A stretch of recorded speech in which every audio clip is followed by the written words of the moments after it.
Hello everyone, कैसे हैं आप सब? Hope all are doing well and great. So start करते हैं आज हमारे नए सब्जेक्ट को। This is the Indian foreign trade and investment.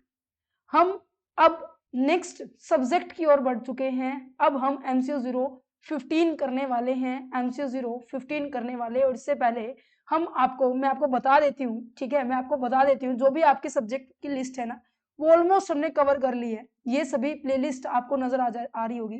MCO 0, 1, 3, 4, 5, 6, 7, 21, 24 and IBO 1 and IBO 2, ये सभी हमने कंप्लीट कर ली है। देन अब हम MCO 015 कर रहे हैं, जिसका नाम है Indian foreign trade and investment.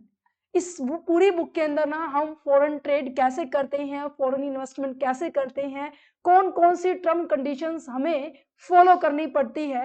But इससे पहले हमें यह पता होना चाहिए, इस चैप्टर को जो हम स्टार्ट कर रहे हैं, कि भाई फॉरेन ट्रेड का मतलब क्या है, उसके ओवरव्यू, इन सभी टॉपिक्स को पढ़ने से पहले आप सभी को यह पता होना चाहिए कि हाँ जी, हम फॉरेन ट्रेड कर ही क्यों रहे हैं, हम दूसरे देशों के साथ संबंध बना ही क्यों रहे हैं, दूसरे देशों के साथ हम trade, that mean selling and buying of the goods and service कर ही क्यों रहे हैं।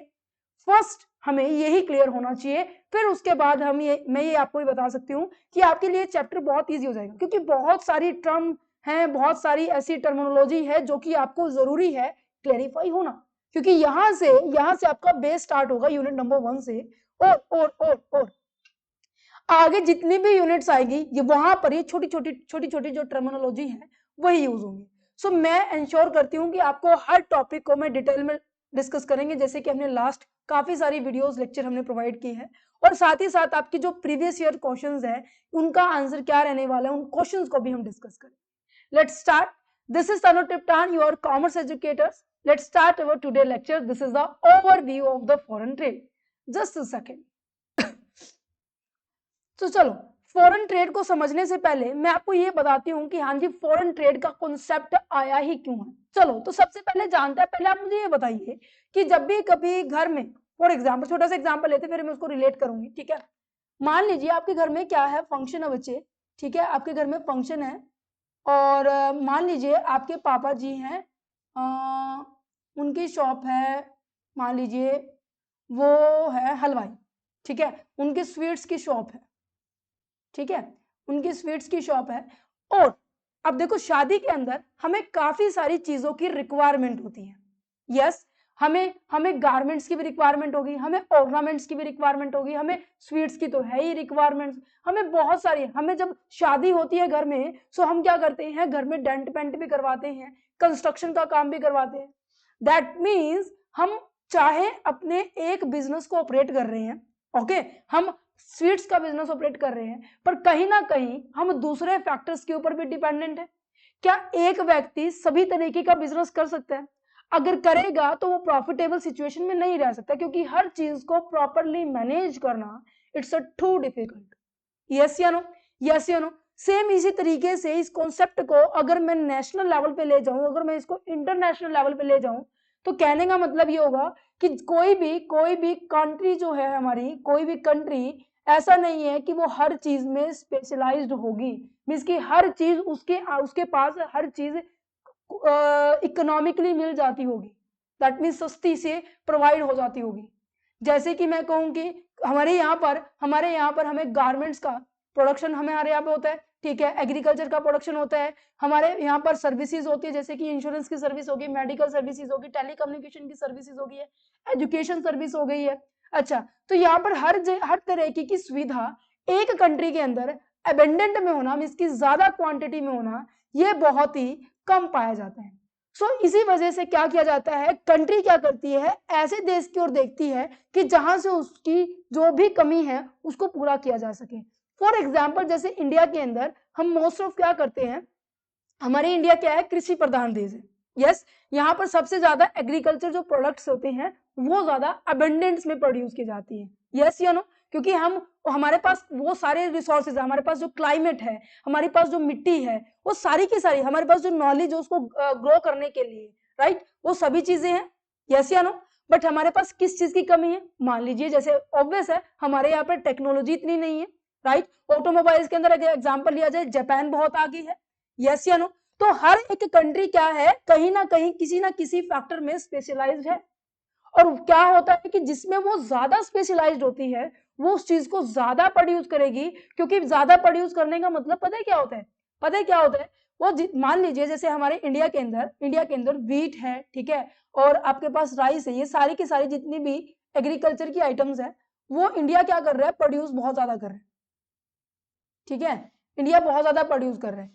सबसे पहले उस जो भी उसने प्रोडक्शन किया है ना, जो भी उसने, ध्यान से समझना बच्चे इस एग्जांपल को, क्योंकि वो आगे बहुत बार आने वाला, ठीक है, जो भी प्रोडक्शन किया है फर्स्ट इसका यूज क्या करने वाला है, वो अपने इंडिया के अंदर जितनी भी रिक्वायरमेंट है उसको फुलफिल करेगा, ठीक है। फिर उसके पास बचा हुआ सामान जिसे हम कह सकते हैं सरप्लस, ठीक है, सरप्लस जो सामान है उसको क्या कर देगा, ऐसे ऐसे ग्राहक को बेचेगा जिसको जरूरत होगी। हम यही करते हैं नहीं करते, पहले हमने अपनी इंडिया की नीड को कंप्लीट किया, फिर क्या देखा कि भाई यूएसए के अंदर उनको एग्रीकल्चर सामान की रिक्वायरमेंट है, तो उन्होंने इंडिया के साथ कांटेक्ट किया और इंडिया ने कहा कि भाई हमारे पास तो बहुत ज्यादा सामान पड़ा हुआ है, आप उसको खरीद लीजिएगा। अब हम इसको क्या कर रहे हैं, सेल कर रहे हैं आउटसाइड द कंट्री, हम अपनी देश से बाहर सेल कर रहे हैं, ठीक है, बॉर्डर हमने क्रॉस कर दिया है, तो इसे बोलेंगे किसी दूसरी कंट्री के साथ जब हम ट्रेड करते हैं, चाहे वो गुड्स का हो चाहे वो सर्विसेज का हो, उसे हम फॉरेन ट्रेड कहते हैं बच्चे, गॉट इट। अच्छा अच्छा, मैंने इसको सामान बेचा, ये मुझे क्या करेगा, पेमेंट करने वाला है, पेमेंट करेगा तो सिंपल सी बात है, सिंपल सी बात है, मेरे पास फॉरेन करेंसी आई है नहीं आई है, मींस के यूएसए के जो यूएसए डॉलर जो है मेरे पास आ गए नहीं आ गए। अच्छा मेरा इनका क्या काम है भाई, ऑब्वियस है, ऑब्वियस है, इनका मैं यूज कहाँ करूंगी, जब मैं इंडिया से कोई सामान मंगवाऊंगी तो मुझे भी क्या होना पड़ेगा, मुझे भी करेंसी चाहिए होगी, और मुझे उस करेंसी, वो कैसी करेंसी होनी चाहिए, डॉलर में होनी चाहिए, यस। तो मैं ये करेंसी तब यूज करूंगी जब मैं यूएसए से कोई भी सामान क्या करने वाली हूँ, बाय करने वाली हूँ। क्या इतनी बात समझ में आई, इतनी बात समझ में आई। तो आपको यहाँ पे याद रखनी है दो टर्मिनोलॉजी, एक को हम बोलते हैं इंपोर्ट और एक को बोलते हैं हम एक्सपोर्ट, ठीक है। एक्सपोर्ट का मतलब होता है जैसे मैं यहाँ पर इंडिया बना रही हूँ, ठीक है, और यहाँ पर मेरे पास है यूएसए। जब इंडिया किसी को सामान बेच रही है, ध्यान से सुनना, जब इंडिया किसी को सामान बेच रही है, सेल कर रही है सामान, तो उसे बोला जाता है बच्चे एक्सपोर्ट करना। और एक्सपोर्ट करने से आपको पैसा आपकी कंट्री में आएगा, दैट मीन्स यहाँ पर क्या होने वाला है, इनफ्लो होने वाला है, या आपका डॉलर में हो सकता है, इसकी कहने का मतलब है आपके पास फॉरेन करेंसी आपके पास है, ठीक ठीक है। जब क्या होगा, जब क्या मान लीजिए यहाँ पर यूके ले लीजिए, यूके से इंडिया ने कुछ सामान मंगवाया है, ठीक है, यूके ने सामान इंडिया को बेचा है, यहाँ पर कौन बेच रहा है, यूके बेच रहा है, और इंडिया क्या कर रहा है, इसको बाय कर रहा है। जब इंडिया इस सामान को बाय करेगा, चलो हम इंडिया के एस्पेक्ट से कर रहे हैं ना, तो हम इंडिया का ही एग्जांपल लेंगे। अब इंडिया को किसी चीज की रिक्वायरमेंट थी, ठीक है, तो इंडिया ने क्या किया, सामान को बाय किया है और यूके ने सामान को बेच दिया। अब इंडिया क्या करेगी, इसको पेमेंट करेगी, कहते हैं हाँ जी बिल्कुल करेगी। यहाँ पर क्या पेमेंट होने से मेरी पॉकेट से पैसा जा रहा है, सामान मेरे पास आ रहा है और मेरी पॉकेट से पैसा जा रहा है, उसे बोलते हैं बच्चे आउटफ्लो बोला जाता है, कहते हैं ठीक है। अब यहाँ पर इस आउटफ्लो को हम ये दिखाएंगे कि भाई हमने इंपोर्ट किया है। तो यहाँ पे दो टर्मिनोलॉजी, आप तीन टर्मिनोलॉजी आपको समझ में आई होगी कि भाई फॉरेन ट्रेड का मतलब होता है जब भी हम अपना जो भी गुड्स है, जो भी सर्विसेज है, जब हम फॉरेन कंट्री, जिसकी हमारे देश को छोड़ के किसी भी कंट्री के साथ हम व्यापार कर रहे हैं, सामान की अदला बदली, सेल परचेजिंग किया जा रहा है, और उसके बदले में हमारे पास फॉरेन करेंसी की मूवमेंट होती है, उसे हम फॉरेन ट्रेड कहते हैं। Got it, yes everyone. और ये फॉरेन ट्रेड का कॉन्सेप्ट क्यों आया है, क्योंकि कोई भी कंट्री अपने आप में एक सेल्फ डिपेंडेंट नहीं है। मैं ये कह सकती हूँ कि कोई भी कंट्री अपने आप सारे की सारी जितनी भी रिक्वायरमेंट है अपनी कंट्री में नहीं अरेंज कर सकती है, क्योंकि हर एक कोई क्या होता है, अपने आप में किसी भी एक पॉइंट में स्पेशलाइज्ड होता है। हाँ जी, यहां तक चीजें समझ में आई कि क्या होता है फॉरेन ट्रेड, और ये जो एक्सपोर्ट इंपोर्टेंट फॉरेन ट्रेड का मतलब क्या है। चलो अब ये चैप्टर थोड़ा सा आपके लिए इजी हो गया अगर ये टर्मिनोलॉजी आपको समझ में आ गया तो। देखो सबसे पहले जब क्वेश्चन आए, कोई भी क्वेश्चन आए, तो आपको सबसे पहले बताना है कि भाई मैं इंट्रोडक्शन में क्या लिखने जा रहा हूँ। Yes everyone, got it. तो चलो देखो क्या लिखना है, foreign trade means the movement of the goods, goods की मूवमेंट होना, या फिर सर्विसेज की मूवमेंट होना, या फिर कैपिटल। कैपिटल का मतलब क्या है, या पूंजी मींस की पैसा, ठीक है, बिटवीन द कंट्रीज, दो कंट्रीज के बीच में। Due to there is a technology and the globalization, no country today can be stay economically isolated. Technology और ग्लोबलाइजेशन होने के कारण, that means day by day कुछ ना कुछ चेंज आता रह रहा है। और ग्लोबलाइजेशन का मतलब क्या है कि जब हम अपनी इकोनॉमी को दूसरी कंट्री की इकोनॉमी के साथ कनेक्ट कर रहे हैं, दैट मीन्स जो एक्सपोर्ट इंपोर्ट का जो प्रोसेस है उसको लिबरलाइज कर दिया है। कोई भी कंट्री, किसी के ऊपर रिस्ट्रिक्शंस नहीं है कि हाँ तुम मुझसे नहीं मंगा सकते, तुम मुझसे नहीं मंगा सकते, नहीं, हम ग्लोबली ट्रेड कर सकते हैं, राइट। तो यहाँ पर जिसकी वजह से कोई भी कंट्री आज के टाइम में ऐसी नहीं है कि वो अपने आप ही हर चीज से परिपूर्ण हो, राइट। तो country depend on each other, हर एक कंट्री एक दूसरे के ऊपर डिपेंड है, चाहे वो रॉ मटेरियल अरेंज करवाना हो, चाहे उसे मशीनरी चाहिए, चाहे मुझे क्या चाहिए, उसकी टेक्नोलॉजी चाहिए, चाहे मुझे उसका फूड सिस्टम चाहिए, फूड आइटम चाहिए। तो that means this create the global supply chain. यहाँ पर ये पता लग जाता है कि कंपनी आपस में अपने आप सफिशिएंट नहीं है, तो यहाँ कोई कंट्री किसी से कुछ मंगवाती, तो कोई किसी से कुछ मंगवाती, कोई किसी से कुछ मंगवाती, कोई किसी से कुछ मंगवाती। Okay, for the developing countries like the India, trade policy बहुत ही इंपॉर्टेंट है, क्योंकि ट्रेड पॉलिसी के कारण ना हम भारत से बाहर सामान भेज पाएंगे, जैसे हम एक्सपोर्ट कहते हैं, और उसको हम अगर प्रमोट कर रहे हैं तो कहीं ना कहीं फॉरेन करेंसी हमारे पास आ रही है। फॉरेन करेंसी हमारे पास आएगी तो ऑब्वियस है वो हेल्प करेगी हमें किसी अदर फॉरेन कंट्री को पेमेंट करने के लिए, या फिर उसी पेमेंट को करने के लिए, राइट। अच्छा, आपके दिमाग में क्वेश्चन आया कि मैम इसको संभालते कौन है, इसको, इस करेंसी को संभालेगा कौन, क्या वही कंपनी संभालेगी जिसके साथ डीलिंग हो रही है? नहीं, ये आरबीआई के पास डिपॉजिट होती है। फॉरेन एक्सचेंज का चैप्टर आएगा तब इसको हम डिस्कस करेंगे, ठीक है। अच्छा, India not only face the shortage of, किस चीज की शॉर्टेज फील करती है, हर एक कंपनी करती है, बट हम किसके एस्पेक्ट में पढ़ रहे हैं, मोस्टली इंडिया के एस्पेक्ट में पढ़ेंगे, ठीक है। इंडस्ट्रियल का रॉ मटेरियल हो गया, कैपिटल गुड्स होगी, कैपिटल गुड्स बहुत बार आएंगे, सुनो इसको क्या कहते हैं, वो आइटम्स होती है बच्चे जो आपके किसी भी प्रोडक्ट को प्रोड्यूस करने में आपकी हेल्प करे, या तो कोई गुड्स हो सकता है या फिर कोई सर्विसेज हो सकती है, ठीक है। किसी भी गुड्स या सर्विसेज को प्रोड्यूस करने में कोई भी, जैसे कि मशीन हो गया, टूल हो गया, इक्विपमेंट्स हो गए हैं, या फिर मैं कहूँ कि रॉ मटेरियल्स हो गया है, वो सारी की सारी, वो इसको हम इसलिए अरेंज करते हैं, किसी दूसरी कंट्री से इसलिए खरीदते हैं कि हम अपने अपने बिजनेस के अंदर किसी सामान को प्रोड्यूस कर सके और फाइनली गुड्स एंड सर्विसेज को बना सके और फिर हम गुड्स एंड सर्विस को बेच सके, राइट। अच्छा, ये दीज मस्ट बी इम्पोर्टेड, ये चीजें हमें क्या करनी पड़ेगी, इंपोर्ट करनी पड़ेगी। इंपोर्ट करने का मतलब बाय करना, इसलिए मैंने आपको ये पहले समझाया था कि भाई एक्सपोर्ट एंड इंपोर्ट का मतलब क्या होता है। But the import must be paid for using the foreign currency, जब हम इंपोर्ट कर रहे हैं तो ऑब्वियस है, बाइंग कर रहे हैं तो ऑब्वियस है हमारे पास एक अमाउंट होनी चाहिए, राइट, जिसको हम ये कह सकते हैं कि भाई हम पेमेंट करेंगे, और वो कहां से आएगी, ये अमाउंट फ्रॉम द एक्सपोर्ट से, it's which come mainly from that is export. Therefore the export promotion plus में इंपोर्ट को मैनेज करना, ये दो पिलर है हमारे इंडिया के ट्रेड के लिए, यही दो कॉन्सेप्ट मैंने आपको समझाए थे, ठीक है, ठीक है। तो इस चैप्टर के अंदर हम क्या डिस्कस करेंगे कि भाई फॉरेन ट्रेड के रिगार्डिंग क्या क्या लीगल फ्रेमवर्क बनाए गए हैं इंडिया के अंदर, पहले क्या थे अब क्या है, उनको डिस्कस करेंगे। और वेरी वेरी वेरी इंपॉर्टेंट, जून 2025 में क्वेश्चन आया हुआ है, लीगल फ्रेमवर्क क्या है, एग्जिस्टिंग लीगल फ्रेमवर्क क्या है, प्रीवियस लीगल फ्रेमवर्क क्या है, ये दिसंबर 2022 में भी क्वेश्चन आया है, ठीक है। फिर हम फॉरेन ट्रेड के इंपॉर्टेंस डिस्कस करेंगे, it's also very very important point. अच्छा, रिलेशनशिप क्या है foreign trade and the economic growth, किस तरीके से फॉरेन ट्रेड, बाहर विदेशों के साथ हम ट्रेड कर रहे हैं, कैसे ये हमारी इकोनॉमी को ग्रोथ कर रहे हैं, उसके बारे में डिस्कस किया जा रहा है। ट्रेड पॉलिसी क्या है, कौन कौन सी स्ट्रेटेजी यूज करेंगे, इनको नॉर्मली वे से डिस्कस करेंगे, क्योंकि ये चैप्टर इनके लिए ऊपर पूरे बड़े बड़े चैप्टर आने वाले हैं। ओके, स्टार्ट करें। यस एवरीवन, यहां तक जल्दी से बताइए, किसी को कोई दिक्कत हो तो कमेंट आप सभी बच्चों के लिए है, कमेंट सेक्शन कर दीजिएगा, कमेंट कर दीजिएगा कमेंट सेक्शन में, कि मुझे पता चल जाए कि आपको दिक्कत कहां है, क्योंकि ये जो सब्जेक्ट है बिल्कुल नया है, अभी तक आपने कहीं पर भी नहीं पढ़ा। दैट्स रीजन कि आपको बहुत ध्यान से पढ़ना है इसको, बहुत नॉलेजेबल सब्जेक्ट है ये आपका। ओके, तो चलो स्टार्ट करते हैं। Legal framework for the foreign trade. Legal framework का मतलब होता है जो रूल्स हैं, रेगुलेशंस हैं, टर्म है, कंडीशंस है, पॉलिसीज है, जो सरकार बनाती है। क्यों बनाती है? क्योंकि देखो, अगर सरकार ने कोई ऐसी एक सेट बाउंड्री नहीं की ना, तो कहीं ना कहीं किसी ना किसी तौर में डिस्प्यूट्स क्रिएट होंगे, क्योंकि कोई कुछ ही कहेगा, कोई किसी पॉलिसी को अप्लाई करेगा, कोई कुछ भी करेगा। तो गवर्नमेंट ने क्या किया, एक कॉमन टर्म एंड कंडीशंस लेकर आया, ठीक है, जिसको सभी मानेंगे। और सभी मानेंगे तो कहीं ना कहीं हमारे जो डिस्प्यूट्स हैं, हमारे जो कॉन्फ्लिक्ट्स हैं कि क्या होना चाहिए क्या नहीं होना चाहिए, वो क्लैरिफिकेशन हो जाएगी।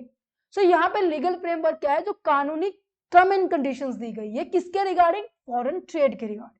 तो export and import of the, चाहे वो गुड्स की करे चाहे सर्विसेज करे, ओके। अच्छा, inflow and the outflow of the foreign exchange, क्या समझ में आया? इनफ्लो का मतलब क्या है, पैसे आना, पैसे आना मतलब आपने कुछ ना कुछ सामान बेचा होगा, और बेचने को क्या बोलते हैं, एक्सपोर्ट बोलते हैं। और आउटफ्लो का क्या बोला जाता है कि भाई आपने क्या किया है, पेमेंट की है। क्यों की है? क्योंकि आपने कुछ सामान मंगवाया होगा। सामान को मंगवाना फॉरेन के अंदर क्या बोला जाता है, फॉरेन टर्म कंडीशंस के अंदर क्या बोला जाता है, इंपोर्ट बोला जाता है। ओके जी, चलो। तो फॉरेन जो ट्रेड की पॉलिसीज दी है वो आपकी 4 मेजर एक्ट्स में बाइफरगेट किया गया है। सबसे पहला एक्ट कहता है foreign trade development and regulations act 1992। क्या कहता है? कहता है फॉरेन ट्रेड के रिगार्डिंग किस तरीके से हम इसको और ज्यादा बड़े पैमाने पर लेके जा सकते हैं और क्या रेगुलेशंस है। The most laws for the regulating the India's import and export activity के लिए है। जैसे कि, क्योंकि देखो इसके आने से पहले 1992 से आने से पहले import and export control act अलग था 1947 का, इंपोर्ट ऑर्डर एक्ट अलग था, एक्सपोर्ट ऑर्डर एक्ट अलग था, ठीक है। बट ये स्पेसिफिकली बहुत ज्यादा रेस्ट्रिक्टेड थे, किसी पर्टिकुलर कंट्री जो है उसके ऊपर बहुत ज्यादा मतलब बहुत सख्त तरीके से अप्लाई किए जाते थे, ठीक है। बट जैसे जैसे इनोवेशन होती गई, क्योंकि 1991 के अंदर एलपीजी का कॉन्सेप्ट आया था, याद है क्या किसी को?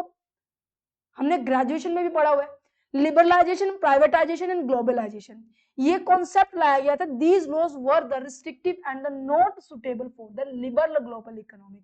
लिबरल ग्लोबल इकोनॉमिक के आने से ये जो लोग, जो पहला था, जो प्रीवियस जो एक्ट्स थे वो सुटेबल नहीं हुए, जिसके कारण हमें जो मॉडर्न है, न्यू है, वो टेक्नोलॉजी लेकर आनी पड़ी, वो नए रूल रेगुलेशन लेकर आने पड़े, जिसे हम foreign trade development and the regulations act 1992 के नाम से जानते हैं। इसका मेन पॉइंट पता है क्या था? इनका मेन मकसद था कि भाई वो जितनी भी ज्यादा हो सके वो एक्सपोर्ट को प्रमोट करेंगे, क्योंकि एक्सपोर्ट को प्रमोट करने का मतलब ये है कि आप ज्यादा से ज्यादा सामान बनाएंगे, एक्सेस सामान बनाएंगे, और उस एक्सेस सामान को बाहर कंट्रीज के अंदर क्या करने वाले हैं, सेल करने वाले हैं, जिससे कि आपकी क्या जनरेट होगी, इनकम होगी। और इनकम जनरेट होगी तो ऑब्वियस है हमारी ग्रोथ भी कंफर्म होने के ज्यादा चांसेस होते हैं। हम जब इंपोर्ट कर रहे हैं तो इंपोर्ट हमें पता होना चाहिए, वो जरूरी है हमारी ग्रोथ को हेल्प करे। दैट मीन्स इंपोर्ट किसका करेंगे? मैंने कहा मुझे कोई फिनिश गुड्स बनाना है, मुझे कोई फिनिश गुड्स बनाना है, और उस गुड्स के लिए मेरे पास मशीन नहीं है। कहते हैं अच्छा, तो मशीन मुझे बाहर से मंगवानी पड़ेगी, तो मुझे फैसिलिटी प्रोवाइड की जानी चाहिए कि भाई वो मशीन मैं बाहर से मंगवाऊं और मेरा सामान बनाऊं और फिर मैं उसको सेल करूं। यस, फॉरेन ट्रेड के रिगार्डिंग आपने रेगुलेट किया interest of the national security and economic stability. Economical stability का मतलब क्या होता है? सुनो मेरी बात ध्यान से। ये कहते हैं कि आप इस तरीके की टर्म कंडीशन अप्लाई करेंगे, ऐसा नहीं होना चाहिए कि मान लीजिए मैं ट्रेडर हूं, ठीक है, मैंने क्या कहा, मैंने देखा कि मैं जब खुद सामान बना रही हूँ ना, तो मैं तो भाई मेरा तो 150 रुपए का सामान बन रहा है, और मैंने क्या किया, 50 रुपए उसमें मेरा मार्जिन जोड़ दिया और 200 रुपए में मैं इसको सेल कर रही हूँ। कहते हैं अच्छा, अगर मैं वही सामान, छोटा सा एग्जाम्पल है, समझने की कोशिश करूँ, अगर मैं वही सामान मैं बाहर से मंगवा रही हूँ, कनाडा से मंगवा रही हूँ, तो यहाँ पर क्या होगा, मान लीजिए ये सामान 80 रुपए का मंगवाया जा रहा है, अगर मैं इसके ऊपर 50 रुपए मेरी लागत जोड़ू तो ये 130 का बिकेगा। दैट मीन्स लो प्राइस होगा तो कस्टमर और ज्यादा अट्रैक्टिव होंगे। तो मैंने क्या किया भाई, उसी कनाडा से क्या किया, सारे के सारा सामान मैं रोज मंगवाती रही, डेली हर साल मैं उसी से मंगवा रही थी। क्या जो मेरे इंडिया के अंदर जो ट्रेडर्स हैं, जो इंडस्ट्री है, जो मैन्युफैक्चरर है, उनका मोरल डाउन हो जाएगा, नहीं हो जाएगा? कि जो मैं बाय प्रोडक्ट उनसे खरीद रही थी, एज अ स्पेयर पार्ट जो उनसे खरीद रही थी, मैंने उनसे खरीदना बंद कर दिया, तो क्या इनका मोरल डाउन होगा? हमारी इकोनॉमिक इफेक्ट हो रही है, और मैं जितना ज्यादा बाहर से सामान मंगाऊंगी, क्या मुझे उतने ज्यादा पेमेंट नहीं करनी पड़ेगी, उतनी ज्यादा मुझे फंड की रिक्वायरमेंट नहीं होगी। तो रूल रेगुलेशन इस तरीके से बनाए, फॉरेन ट्रेड को इस तरीके से रेगुलेट किया कि मैं अपनी इकोनॉमी को स्टेबल रख सकूं। ये नहीं है कि मैं बाहर से इतना मंगवा दूं कि मेरे यहाँ पर कमी पड़ जाए उन पैसों की, राइट। अच्छा, make the trader easier, transparent and there is a global align. That means कि ट्रेडिंग इस तरीके से की जाए कि जो ग्लोबली एजेंडा है हमारा, हम उसके साथ अपने आप को रख सके। Support the industrial development through there is access to the foreign goods and the technology. That means हम इंडस्ट्रियल डेवलपमेंट के थ्रू हम असेस कर सकते हैं कि फॉरेन गुड्स कितनी हम सेल करनी चाहिए, कौन सी टेक्नोलॉजी हमें अडॉप्ट करनी चाहिए, हमें सपोर्ट कर रहे हैं हमारी इंडस्ट्रियल डेवलपमेंट को, राइट। अच्छा, protect the Indian reputation in the global market. India की जो रेपुटेशन है उनको भी प्रॉपर मैनेज करके रखना है। ये नहीं है कि सामान आप बनाते जा रहे हो, दूसरे लोग खरीदते जा रहे हैं और आप लो क्वालिटी का सामान बेच रहे हैं और फिर फॉरेन कंट्री में कहेंगे कि इंडिया से सामान खरीदना बंद करो क्योंकि वो अच्छा नहीं देती। ये आपकी पूरी इंडिया की इमेज खराब हो रही है यहाँ पर, राइट। अच्छा ठीक है, अभी नेक्स्ट आ जाता है मेजर फीचर्स क्या है। मेजर फीचर्स के अंदर आ जाते हैं आपके पास 6 पॉइंट कि जो ये फॉरेन ट्रेड जो पॉलिसी बनाई जा रही है, रेगुलेशंस बनाए जा रहे हैं, इनकी फीचर्स क्या है, इनके पास क्या कुछ राइट रूट है वो देखते हैं। Authority to create the foreign trade policy. जो अथॉरिटी है ना उसके पास पूरी राइट है कि वो पॉलिसी बना सके। पॉलिसी में क्या होता है, रूल्स होते हैं, इंसेंटिव्स होते हैं, स्कीम्स होते हैं। जैसे कि आपको ये बोला जाता है कि अगर आप अपना टैक्स को बचाना चाहते हैं, तो आपका पैसा यहाँ पर डोनेट होना चाहिए। गवर्नमेंट्स ने अपने पोर्टफोलियो दे रखे हैं कि आप अगर यहाँ पे पैसा लगाएंगे, प्रोविडेंट फंड्स में अगर पैसा लगाएंगे तो आपको अंडर सेक्शन 80C की डिडक्शन मिल जाएगी। कहते हैं अच्छा, तो गवर्नमेंट आपको बढ़ावा दे रही है कि आप अपने पैसे को यहाँ लगाइए और हम आपको छूट देंगे। यस, तो आपको इंसेंटिव्स दिए जा रहे हैं, रूल्स बनाए जा रहे हैं, स्कीम्स बनाई जा रही है, किसके लिए, एक्सपोर्टर इंपोर्टर्स के लिए। अच्छा जी, यहाँ पर ग्रांटिंग किया जा रहा है इंपोर्टर एक्सपोर्टर कोड। ये बहुत इंपॉर्टेंट है। जब भी आप एक ऐसे ट्रेडर हैं जो कि आप फॉरेन कंट्री के साथ डील करते हैं तो आपके पास एक 10 नंबर का डिजिटल कोड होता है जिसके थ्रू आप क्या कर पाते हैं, इंपोर्ट एक्सपोर्ट कर पाते हैं। और इसको इशू करने का जो राइट है वो आपके को किसने दिया है, मतलब किसके पास ये राइट है, कौन इसको इशू करता है, director general of the foreign trade, DGFT, director general of the foreign trade. इसको इस कोड को I that means importer exporter code को इशू करता है। और ये कंपलसरी होता है हर पर्सन के लिए, हर कंपनी के लिए जो कि क्या करता है, इंपोर्टेंट एक्सपोर्ट करते हैं, राइट। और इसके बिना कोई भी आपको लीगली बाहर सामान को बेचना या फिर बाहर से सामान मंगवाना अलाउड ही नहीं करे जाएगा। और इसके साथ जितने भी कस्टम्स आपके होते हैं उनको क्लियरेंस करने के लिए इनकी रिक्वायरमेंट होती है, ठीक है। या फिर मैं कहूँगी फॉरेन कंट्री से हमें पेमेंट रिसीव करने के लिए आपको इस कोड की रिक्वायरमेंट होती है, राइट। तो यहाँ भी कह सकते हैं कि एंट्री पॉइंट है IEC। अच्छा, DGFT as a main administrative authority, that means जो director general of the foreign trade है वो आपका मेन जो प्रशासन का मेन अधिकारी होता है, जो कि क्या करता है, आपको परमिशन देता है। अगर पॉलिसी के अंदर किसी भी तरीके की मॉडिफिकेशन करनी है तो वो करता है। कोई सामान को रिस्ट्रिक्ट करना है, प्रोहिबिटेड करना है कि भाई ये सामान ट्रेड नहीं हो सकता, ये वहां से वहां नहीं जा सकता, तो ये बताएगा। ये लाइसेंस इशू करते हैं। और पावर टू, यही से पॉइंट बन जाएगा कि उनको रिस्ट्रिक्ट है, वो रिस्ट्रिक्शंस डाल सकता है कि भाई ये सामान यहाँ से यहाँ तक ऐसे ट्रेड नहीं होगा, चाहे वो किसी भी तरीके का सामान है। अगर उसको लग रहा है कि ये भाई इंडिया के लिए या फिर इंडिया के बाहर हमारी रेपुटेशन अगर डाउन हो जाएगी अगर हमने इसको बेचा तो, ठीक है, तो उन सभी को मना कर सकते हैं। अच्छा, पेनल्टी भी लगा सकता है, लीगल एक्शंस भी ले सकते हैं। कहते हैं अच्छा, वो लीगल एक्शन क्या ले सकता है कि भाई तुम्हारा जो IEC इंपोर्टर एक्सपोर्टर जो कोड है उसको सस्पेंड कर सकता है, कैंसिल कर सकता है, आपके ऊपर पेनल्टी भी लगा सकता है, ठीक है। जो आपको एज अ ब्लॉक भी कर सकता है कि जैसे होता है ना कि एग्जाम में चीटिंग करने के बाद आपको 3 साल तक एग्जाम नहीं दे सकते, तो इस तरीके से आपको ब्लैक लिस्ट में भी डाल सकता है उस ट्रेडर को। Got it. अच्छा, search seizure and investigation power के बारे में बात की जाए, अगर DGFT को शक हो रहा है कि भाई ये वाला जो ट्रेडर है सही ढंग से ट्रेड नहीं कर रहा है तो उसके ऊपर क्या किया जा सकता है, उसके सामान को सर्च किया जा सकता है। अगर ये लग रहा है कि हाँ भाई बहुत बड़ा गड़बड़ है, गड़बड़ पकड़ में आ जाती है, तो उनके जो गुड्स है, उनके डॉक्यूमेंट है, उसको जब्त किया जा सकता है। इन्वेस्टिगेशन का भी अधिकार है, वो किसी भी पर्सन से उस डिपार्टमेंट के अंदर किसी से भी क्या कर सकता है, पूछताछ कर सकता है। क्या यहाँ पे इतना समझ में आया जी? हाँ जी, फॉरेन ट्रेड डेवलपमेंट एक्ट क्या है? अच्छा, नेक्स्ट नेक्स्ट जो लीगल फॉर्मेलिटीज, लीगल जो आपका फ्रेमवर्क है, फेमा के बारे में बात करता है, फॉरेन एक्सचेंज मैनेजमेंट एक्ट। ये बहुत इंपॉर्टेंट है क्योंकि यहाँ पे ना अक्सर अक्सर ये क्वेश्चन पूछा जाता है फेरा और फेमा के बीच में डिफरेंस क्या है, क्योंकि फेमा ना 1999 में आया और फेरा 1949 और 1973 दो बार इसको अमेंड किया गया है, तब से आया है। तो इसको लाने का ना मेन कारण ये है कि जो इससे पहले एक्ट था ना, जो मैं बोल रही हूँ फेरा, फेरा उसमें बहुत ज्यादा स्ट्रिक्ट रूल थे। अगर आपने गलती कर दी ना तो आपके ऊपर पेनल्टी नहीं, सीधा आपको जेल, जेल के ये कहते हैं जेल का पानी पीना पड़ेगा, वो वाला केस होता था वहां पे। कह रहे कि भाई इतना सख्त तो होना जरूरी नहीं है, पहले उनको समझाओ भाई तुमने गलती की है, तुम इसकी पेनल्टी भर दो तो तुम्हारी माफ हो जाएगी, अगर नेक्स्ट टाइम करोगे तो तुम्हारी पेनल्टी डबल हो जाएगी। कह रहे कि पहले हमें रूल बनाने चाहिए भाई, गलती किसी से भी हो सकती है, यस मानती हूँ इस बात को, बट फेरा में तो कहते थे भी गलती हो गई सीधा जेल में, है ना। वो कहते हैं ना बचपन में खेलते थे कि जेल का पानी पीना पड़ेगा, जेल की रोटी खानी पड़ेगी, अब तो जेल में आना पड़ेगा, वो वाला केस है फेरा का।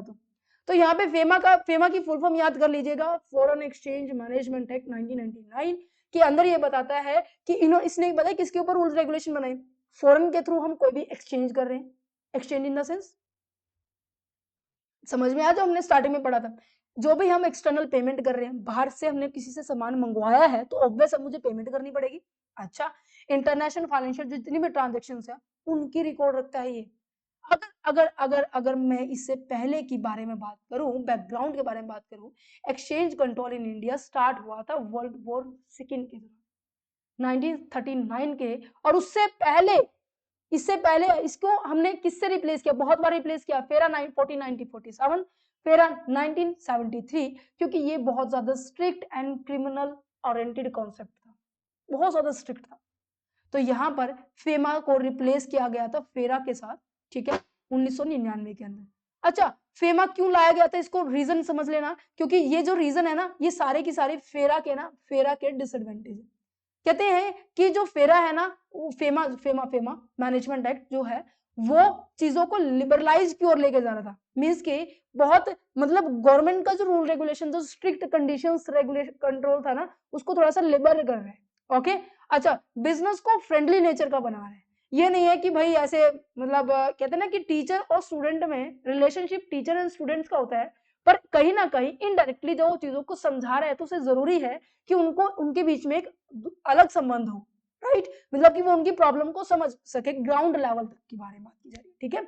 अच्छा, क्रिमिनल जितनी भी पनिशमेंट थी उनको रिमूव कर दिया। अच्छा, डब्ल्यूटीओ के साथ, वर्ल्ड ट्रेड ऑर्गेनाइजेशन के साथ इन्होंने अलाइन किया था, पर फेरा का ऐसा कोई भी संबंध नहीं था, इनके अलग रूल रेगुलेशन चल रहे थे, राइट। इन्होंने सपोर्ट किया था किस तरीके से हम कन्वर्टेबल कर सकते हैं इंडियन रुपीज को।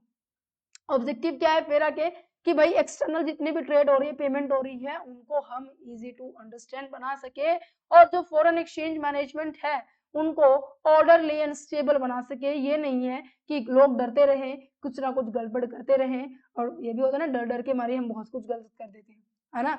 इसने मेन इनके ऊपर फोकस किया था, foreign exchange, foreign security, foreign investment कैसे करनी चाहिए, उनके रिगार्डिंग रूल रेगुलेशंस बनाए थे। इनके मेजर प्रोविजंस क्या थे, rule for the foreign exchange transactions, जितनी भी ट्रांजेक्शंस होती थी फॉरेन के थ्रू, उन जैसे कि buying and selling of the foreign currency हो गया, अगर मुझे पेमेंट करनी है फॉरेन कंट्री को, ठीक है, या फिर पेमेंट होनी है किसी फॉरेन कंट्री से, फॉरेन जो ट्रैवल है, एजुकेशन है, जो मेडिकल पेमेंट्स है, किसी भी अब्रॉड से मुझे पेमेंट रिसीव होनी थी, import export of the currency, उनको ये रिगार्डिंग इन्होंने रूल बनाए थे, ठीक है। क्या क्या रूल्स होंगे इनके रिगार्डिंग, एक्सपोर्ट जो प्रोसीजर है वो थोड़ा सा रिलैक्स कर दिया गया था, that means foreign exchange with in the time prescribe, means की जो टाइम दिया गया था उस दौरान उनको क्या करना पड़ता था, जो एक्सपोर्टर्स है वो अपने पैसे को कलेक्ट करे, और कलेक्ट करने के बाद वो इंडिया के अंदर उसको एथोराइज्ड बैंक के थ्रू हम उसको इंडिया के अंदर लेकर।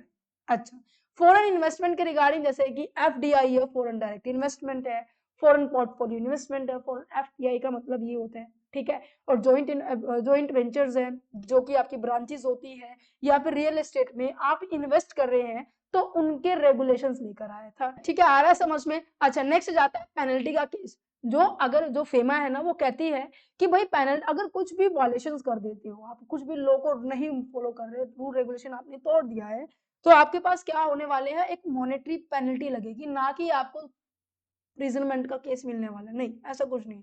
आरबीआई एज अ की अथॉरिटी है यहाँ पर, उन्होंने बताया है कि आप export of the goods and services, current account transaction rule है, manner of the receipt and payment regulations है, वो एक्ट 2000 के अकॉर्डिंग इनको ऑपरेट किया जाएगा। राइट, समझ में आया? तो FEMA converted Indian forex environment from the control से उसने मैनेजमेंट में ले गया, क्योंकि पहले जो फेरा था वो पहले बहुत सारी चीजों को कंट्रोल में रख रहा था, बहुत सारा रिस्ट्रिक्शन था, बट यहाँ पे हर चीज को मैनेज किया गया है स्मूथली रन करने के लिए। ठीक है, थर्ड लीगल फ्रेमवर्क क्या आता है, कस्टम एक्ट 1962। कस्टम एक्ट क्या कहता है पता है? पहले कस्टम को समझो क्या होता है। जब भी आप किसी भी बॉर्डर को क्रॉस करते हैं ना, ठीक है, जब भी आप किसी बॉर्डर को क्रॉस करते हैं, फॉर एग्जांपल मेरा बॉर्डर ये है, ठीक है, इंडिया का, और यूएसए का बॉर्डर यहाँ पर इस तरीके से लगता है, फॉर जस्ट एग्जांपल। ठीक है, तो यहाँ पर समझो मेरी बात, जब मैं इंडिया यहाँ से क्या कर रही है, एक्सपोर्ट कर रही है या फिर वहां से इंपोर्ट कर रही है, तो गवर्नमेंट कहती है कि बॉर्डर क्रॉस करने की ना एक ड्यूटी देनी पड़ेगी, उसे हम कहते हैं कस्टम ड्यूटी कहते हैं। जब भी कोई भी फिजिकल गुड्स क्या हो रही है, बॉर्डर को क्रॉस करती है, तो उस टाइम पे कस्टम ड्यूटी कलेक्ट करती है गवर्नमेंट, और वो जो कस्टम ड्यूटी होती है वो एज अ टैक्स होता है, और टैक्स गवर्नमेंट का बच्चे क्या होता है, गवर्नमेंट का रिवेन्यू होता है, क्योंकि यहीं से ये कहते हैं ना कि सरकार को पैसा कहाँ से आता है, भाई टैक्स से आता है, और उसमें से एक जो टैक्स है वो कस्टम ड्यूटी है। जब हम किसी के बॉर्डर को, अपनी बॉर्डर लाइन को जब हम क्रॉस कर देते हैं, तो उस टाइम पे, क्रॉसिंग के टाइम पे, चाहे आप इंपोर्ट करें या फिर एक्सपोर्ट करें, ठीक है, उस टाइम पे आपको क्या करना पड़ता है, आपको आपको आपको टैक्स देना पड़ता है। देखो क्या लिखा हुआ है, government govern the physical movement of the goods across the border and collection of the custom duty. Custom duty का मतलब समझिए, duty is the tax paid on the goods that come from the foreign country, that means आपने import किया है, और go out to the foreign country, that means आपने export किया। Right, अच्छा, कस्टम एक्ट आने से पहले ना हर एक तरीके के अलग अलग एक्ट आते थे। जैसे कि अगर आप समुद्री एरिया से आप मंगवा रहे हो, समुद्र एरिया से मंगवा रहे हो तो सी कस्टम एक्ट होता था, वहां पे अलग चार्ज किया जाता था। लैंड के थ्रू मंगवा रहे हो तो वहां पे 1924 लगता था। एयरक्राफ्ट के थ्रू मंगवा रहे हो तो 1934 और लगता था। कह रहा है कि इतने इतने एक्टों को कौन समझेगा भाई, इतनी कॉम्प्लेक्सिटी कौन देखेगा भाई। गवर्नमेंट कहती है चलो ठीक है, तुम्हारे लिए 1962 के अंदर सबका एक ही बना दिया कि चाहे किसी भी तरीके का आप बॉर्डर क्रॉस करें तो आपको पेमेंट करनी पड़ेगी in form of their is a tax. Yes, everyone.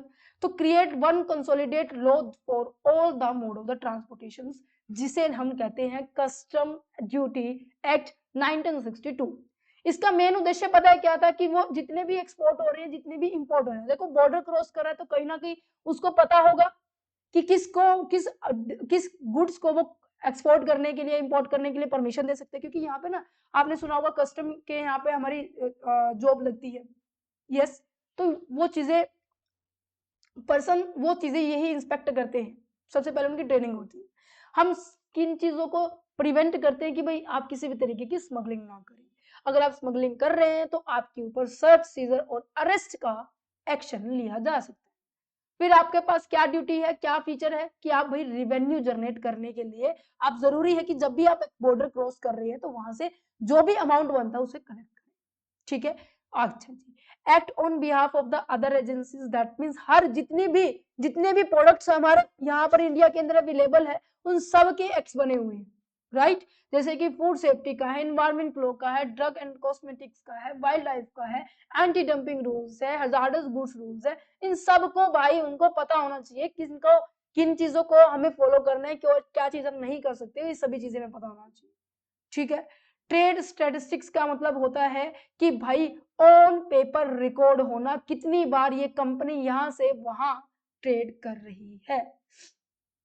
Custom tariff act 1975, जिसके अंदर शेड्यूल दिए गए हैं, 2 शेड्यूल दिए गए हैं। पहले शेड्यूल में आपकी इंपोर्ट ड्यूटी के रिगार्डिंग बात की गई है, और शेड्यूल सेकंड में आपकी एक्सपोर्ट ड्यूटी के रिगार्डिंग डिटेल दी गई। ठीक है, कि भाई एक्चुअल में क्या रेट आपका लगना चाहिए, कितने परसेंटेज रेट से गवर्नमेंट अपना रिवेन्यू कलेक्ट करे। This is the whole about the custom act 1962। Got it. अच्छा, नेक्स्ट जाता है आपके पास export quality control and inspection. पता है यहाँ पे किस क्यों ये लाया गया है? अब ऐसे तो कोई भी सामान कोई भी उधर से उधर सेल कर सकता है, कोई भी सामान इधर से उधर बाय कर सकता है, यस या नो? तो गवर्नमेंट कहती है कि भाई अगर इंडिया से सामान बाहर गया और वो खराब निकला, जिसके कारण बहुत ज्यादा उस कंट्री के अंदर हालत खराब हो गई है, तो कहीं ना कहीं न्यूज में क्या आएगा कि भाई इंडिया से ये सामान मंगवाया था और इंडिया की रेपुटेशन, समझ पा रहे हैं? जैसे इंडिया चाइना से जब हम सामान मंगाते, भाई चाइना के थ्रू न्यूज में आया था, मैं नहीं कह रही कि न्यूज में आया था, वो कह रहे थे कि भाई कोविड जो 19 का जो वायरस है वो वहां से आया है, फिर उसके बाद एक और वायरस आने के बारे में बात की गई थी। तो वो हमारे माइंड के जो आम जो जनरल पब्लिक है हमारी इंडिया की, उनके माइंड में क्या इंटेंशन बन गई है, भाई चाइना का प्रोडक्ट इस तरीके का है। तो अपनी रेपुटेशन को बचाने के लिए गवर्नमेंट्स क्या करती है, हर कंट्री की गवर्नमेंट क्या करती है, एक रूल बनाती है कि जब भी हम एक्सपोर्ट कर रहे हैं, मींस कि हमारी कंट्री से सामान बाहर कंट्री में प्रोवाइड कर रहे हैं, तो वो हाई क्वालिटी का प्रोडक्ट होना चाहिए, उसमें किसी भी तरीके की मिलावट या फिर ऐसे तत्व नहीं इंक्लूड होने चाहिए जिसके कारण हमारी कंट्री का नुकसान हो। तो यहाँ पर क्या बोला गया है, इंश्योर किया कि इंडिया एक्सपोर्ट करेगी हाई क्वालिटी प्रोडक्ट्स, मेंटेन करेगी high quality product in export goods, conduct करेगी कि प्री शिपमेंट इंस्पेक्शन होने वाली है, और प्रोटेक्ट करेगी इंडिया की ग्लोबल रेपुटेशन से, and build that buyer trust. Main तो बायर है, उनका ट्रस्ट जीतना पड़ेगा। तो गवर्नमेंट के पास government power under this act, इसके एक्ट के अंदर क्या क्या पावर है, ये स्पेसिफाई करता है which product need the compulsory inspection. ये गवर्नमेंट ये कहते हैं कि हमने एक लिस्ट जारी की हुई है जिसके अंदर हम ये बताएंगे कि भाई किन प्रोडक्ट्स के ऊपर हमें इंस्पेक्शन करना कंपल्सरी है। सेट द क्वालिटी स्टैंडर्ड, इस क्वालिटी स्टैंडर्ड जैसे कि हमारे जब रिसर्च पेपर सबमिट किए जाते थे तो ये कहा जाता है कि जो प्लेगरिज्म है ना 10 से नीचे होना चाहिए, स्टैंडर्ड सेट कर दिया, दैट्स राइट। अच्छा, डिसाइड द टेस्टिंग मेथड, कि हमारा कौन सा मेथड हम यूज करने वाले हैं, कौन से डिक्लेयर करना है कि हमारा जो गुड्स है वो अनफिट है, राइट। इंस्पेक्शन जो एजेंसी है वो हमें एस्टेब्लिशमेंट करनी पड़ेगी, गॉट इट।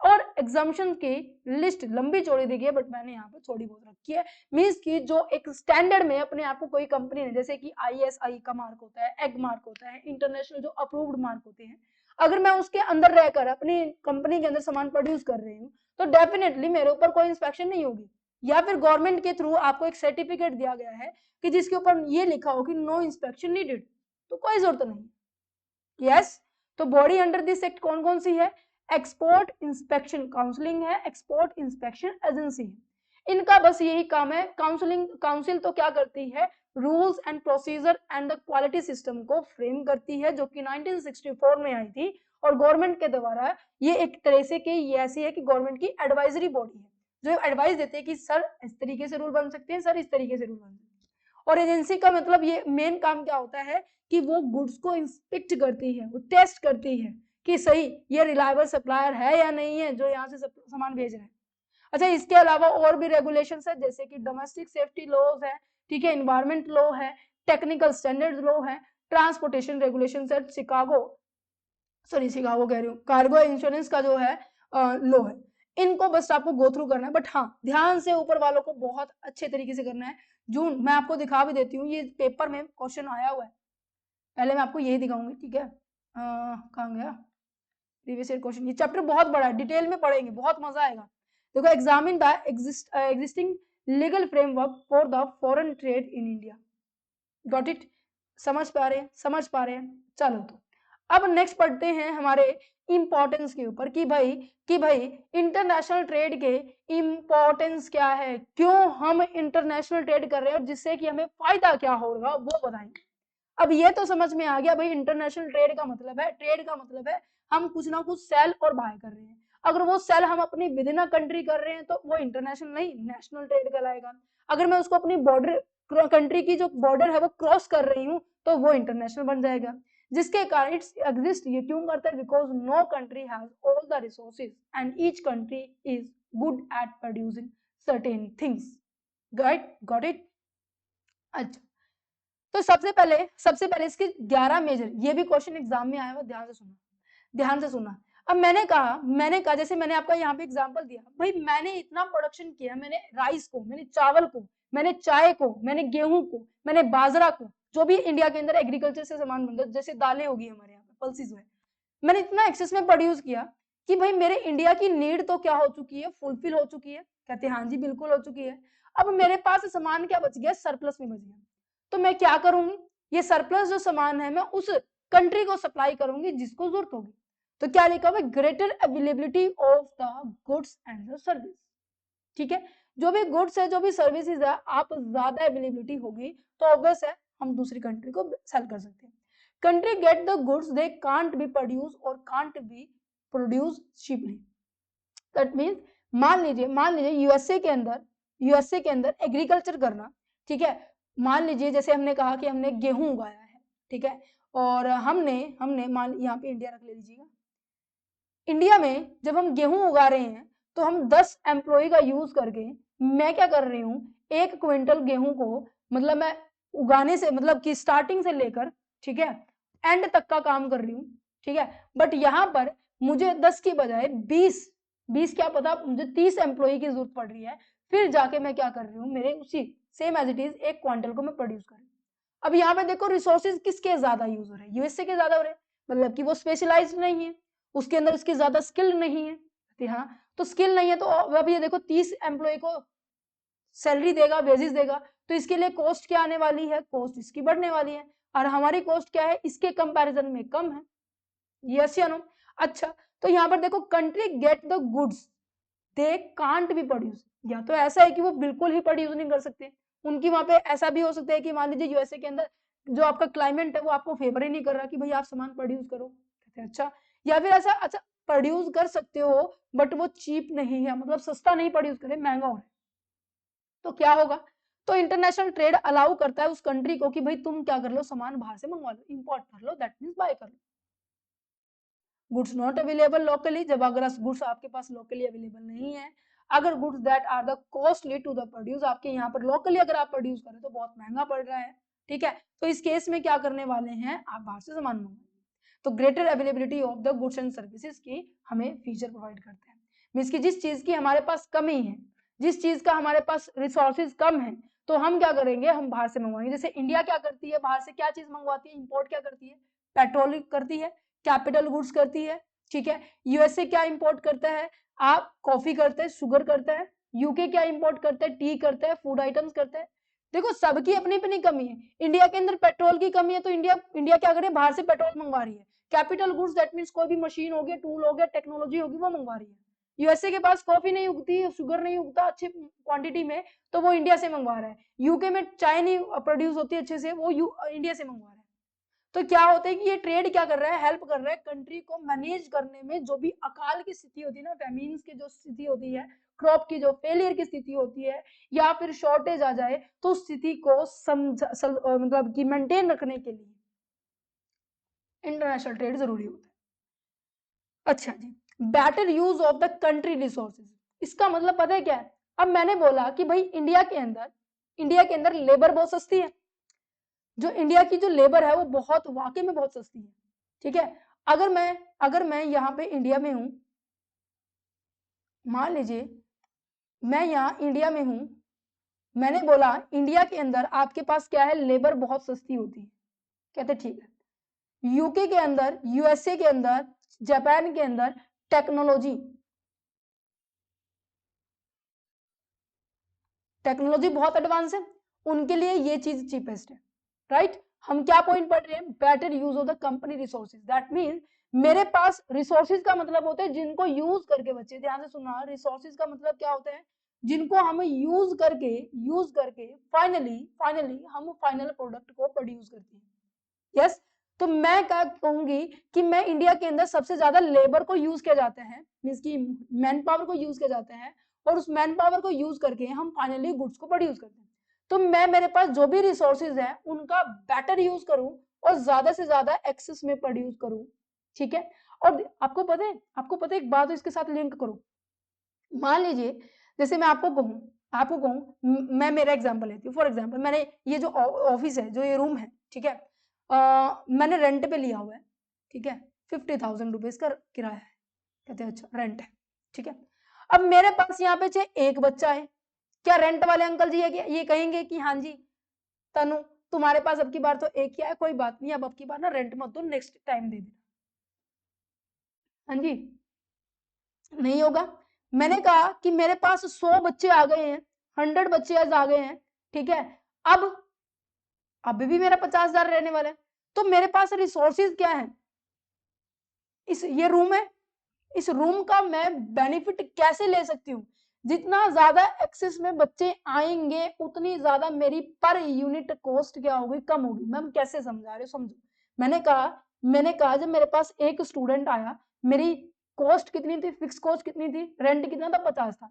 अगर मैं इसकी ये निकालू कि पर बच्चा कितनी निकली, मैंने कहा भाई एक बच्चा आ रहा है, इसकी एक बच्चे से मुझे 50,000 सैलरी उनकी ट्यूशन फीस लेनी पड़ेगी, ये तो हो ही नहीं सकता।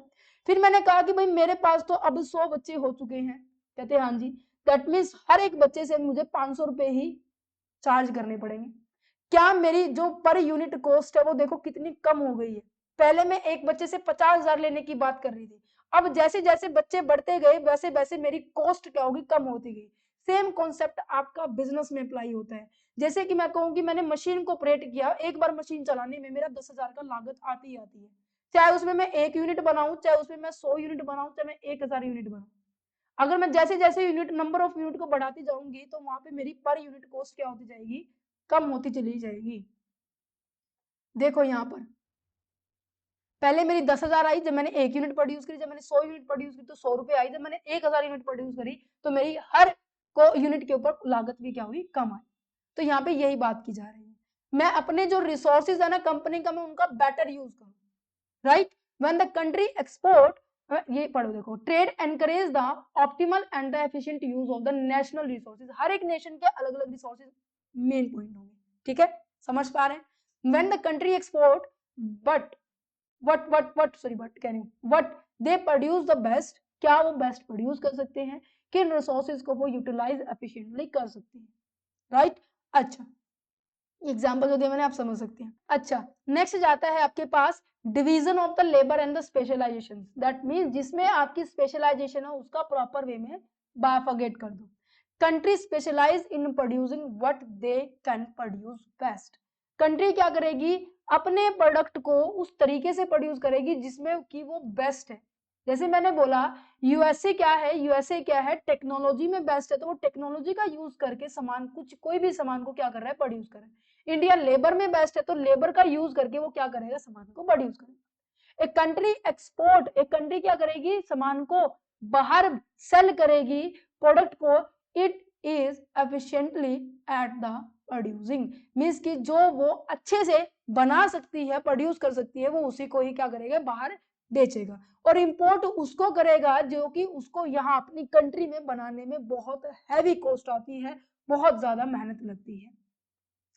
जैसे कि लेबर के पॉइंट ऑफ से आप डिवाइड कर सकते हो अपनी स्किल को, आप स्पेशलाइजेशन कर सकते हो। जैसे कि लेबर के अंदर भी ना, जैसे कि मैं ये कहूँगी कोई कोई जो है मैकेनिक में अच्छा होता है, कोई मैनेजमेंट में अच्छा होता है। जैसे आप अपने घर में भी देख लीजिए, घर में जितने भी मेंबर होंगे ना, सबकी अपनी अपनी फीचर्स होंगी, तो अपनी उनकी फीचर के अकॉर्डिंग उनको काम देंगे ना तो बेस्ट काम परफॉर्म करेंगे। जैसे मेरी क्लास के अंदर अक्सर क्या होता है कि सब बच्चों के अंदर ना मॉनिटरिंग की पावर नहीं होती, सब बच्चों के अंदर किसी को कंट्रोल करने की पावर नहीं होती।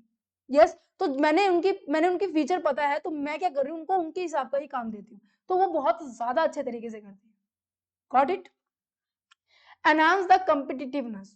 कॉम्पिटिटिवनेस का मतलब क्या है, मेरे पास ये स्ट्रेटेजी है, मेरे पास ये की पॉइंट है इंडिया के पास कि यहाँ पर लेबर बहुत सस्ती है, लेबर के अंदर बहुत टैलेंट है। यस तो उस लेबर को इस तरीके से यूज किया जाए कि आपका प्रोडक्ट बिल्कुल बेस्ट क्वालिटी का हो। बेस्ट क्वालिटी दैट मींस अब यहाँ पर देखो, मैंने आपको बताया कोई चीज आप प्रोड्यूस कर रहे हो, उसका बेहतरी तरीके से यूज करोगे तो आपकी पर यूनिट कॉस्ट कम आएगी, नहीं आएगी, तो आपकी जो कॉस्टिंग है लोअर प्राइस होगा, और लोअर प्राइस होगा तो डेफिनेटली आपके सामान को ज्यादा प्रेफर करेंगे।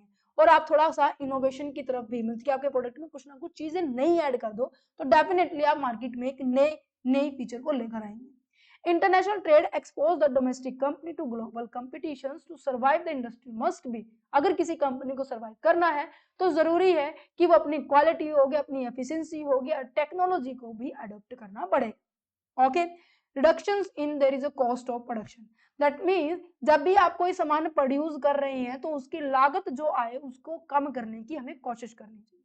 ठीक है, अगर मेरे को यहाँ से बनाने में, मान लीजिए मेरा इंडिया में कोई सामान मैं अरेंज कर रही हूँ, वो कॉस्टली हो रहा है, अगर मैं फॉरेन कंट्री से अगर वो अरेंज कर रही हूँ वो सही आराम से हो रहा है तो मैं इसको ज्यादा प्रेफर करूंगी। Country import the cheap raw material, cheap capital goods and the advance machineries. Okay, importing from the cheapest supplier reduce the overall cost, क्योंकि वो जो कहते हैं ना प्रोडक्शन कॉस्ट है, अगर मैंने कहा कि मेरी जो लागत है 150 रुपए आ रही है और सामने वाले की, मेरे कंपटीटर की लागत 120 रुपए आ रही है, और दोनों ने क्या करना है 50 रुपए मार्जिन जोड़ना है। ये कह रहा है कि मैं 200 का सेल कर रहा हूँ और मैं कह रहा हूँ भाई 170 का, तो कस्टमर किसके पास आएंगे? मेरे पास आएंगे भाई। यस या नो? अच्छा, stability of the price, price को स्टेबल रखना। हम स्टेबल का मतलब क्या हुआ, मीन्स के देखो कभी आपकी मार्केट में महंगाई आती है, कभी बहुत सस्ता हो जाता है, और इस चीज को स्टेबल रखने के लिए एक्सपोर्ट इंपोर्ट बहुत ज्यादा अहम रोल अदा करता है। कैसे? सुनो मेरी बात, जब चीजें बहुत महंगी होती है, प्राइस का आप ये बताइए डिमांड के साथ कैसा रिलेशन है? हाँ जी, आपने फर्स्ट ईयर के अंदर MCQ 021 के अंदर मैनेजरियल इकोनॉमिक्स में पढ़ा होगा, प्राइस और डिमांड का हमारा अपोजिट रिलेशनशिप होता है। अगर मेरा प्राइस ज्यादा है तो मैं क्या करूंगी? डिमांड कम करूंगी। प्राइस ज्यादा है तो मैं डिमांड कम करूंगी, यस, और प्राइस कम है तो मैं डिमांड बहुत ज्यादा करूंगी, है ना। और डिमांड को पूरा करने के लिए, अब सुना ध्यान से, डिमांड को पूरा करने के लिए जरूरी है कि भाई पीछे से सप्लाई भी होनी चाहिए, क्योंकि सप्लाई और प्राइस के बीच में पॉजिटिव रिलेशन होता है, डिमांड और प्राइस के बीच में नेगेटिव रिलेशनशिप होता है। तो यहाँ पे लिखा गया है कि when the price rise in a country, जब प्राइस बढ़ता है, क्योंकि सप्लायर क्या सोचेंगे हमेशा से, जो आप मान लीजिए आप सेलर हैं, आप क्या कहेंगे कि भाई अगर मार्केट में डिमांड क्या है बहुत ज्यादा है, सप्लाई कम है, तो जो भी स्टॉक का सामान है ना उसको हाई प्राइस में सेल करने की सोचते हो नहीं सोचते? जैसे पीछे आई थिंक जुलाई अगस्त के टाइम में जो टमाटोज है, जो टमाटर है, वो क्या हुए थे, वो हमारे एरिया के अंदर तो भाई 150 से 200 रुपए किलो मिल रहे थे। तो वहां पे डिमांड ज्यादा थी, सप्लाई कम थी, तो दुकानदारों ने क्या किया था, बहुत प्राइस हाई कर दिए। अब उस चीज को मीट करने के लिए मेरे को क्या करना पड़ेगा भाई, दूसरी कंट्री से सामान मंगवाना पड़ेगा, मुझे इंपोर्ट करना पड़ेगा, और इंपोर्ट करूंगी तो मैं वापस उसी लेवल पे आ जाऊंगी, क्योंकि जब भी demand is equal to supply हो जाएगा तो प्राइस मेरा वापस स्टेबिलिटी में आ जाएगा। कहते अच्छा जी, अगर मैं कहूँ कि मेरे प्राइस बिल्कुल गिर गए, गिरेंगे कब? जब मेरी डिमांड कम होगी, सप्लाई बहुत मतलब बहुत पड़ा है, आपके पास सामान ही सामान है बट कोई दुकान पे खरीदने के लिए नहीं आ रहा, तो क्या कहेंगे इस केस में आपके पास ओवर सप्लाई होती है, तो आप क्या कहेंगे कि इससे बढ़िया तो मैं इस सामान को बाहर बेच दूं, एक्सपोर्ट कर दूं, तो मेरा प्राइस क्या हो जाएगा, वापस स्टेबल हो जाए। तो इन्फ्लेशन एंड डिफ्लेशन को मेंटेन करने के लिए, इस चीज से बचने के लिए एक्सपोर्ट इंपोर्ट बहुत हेल्प करता है।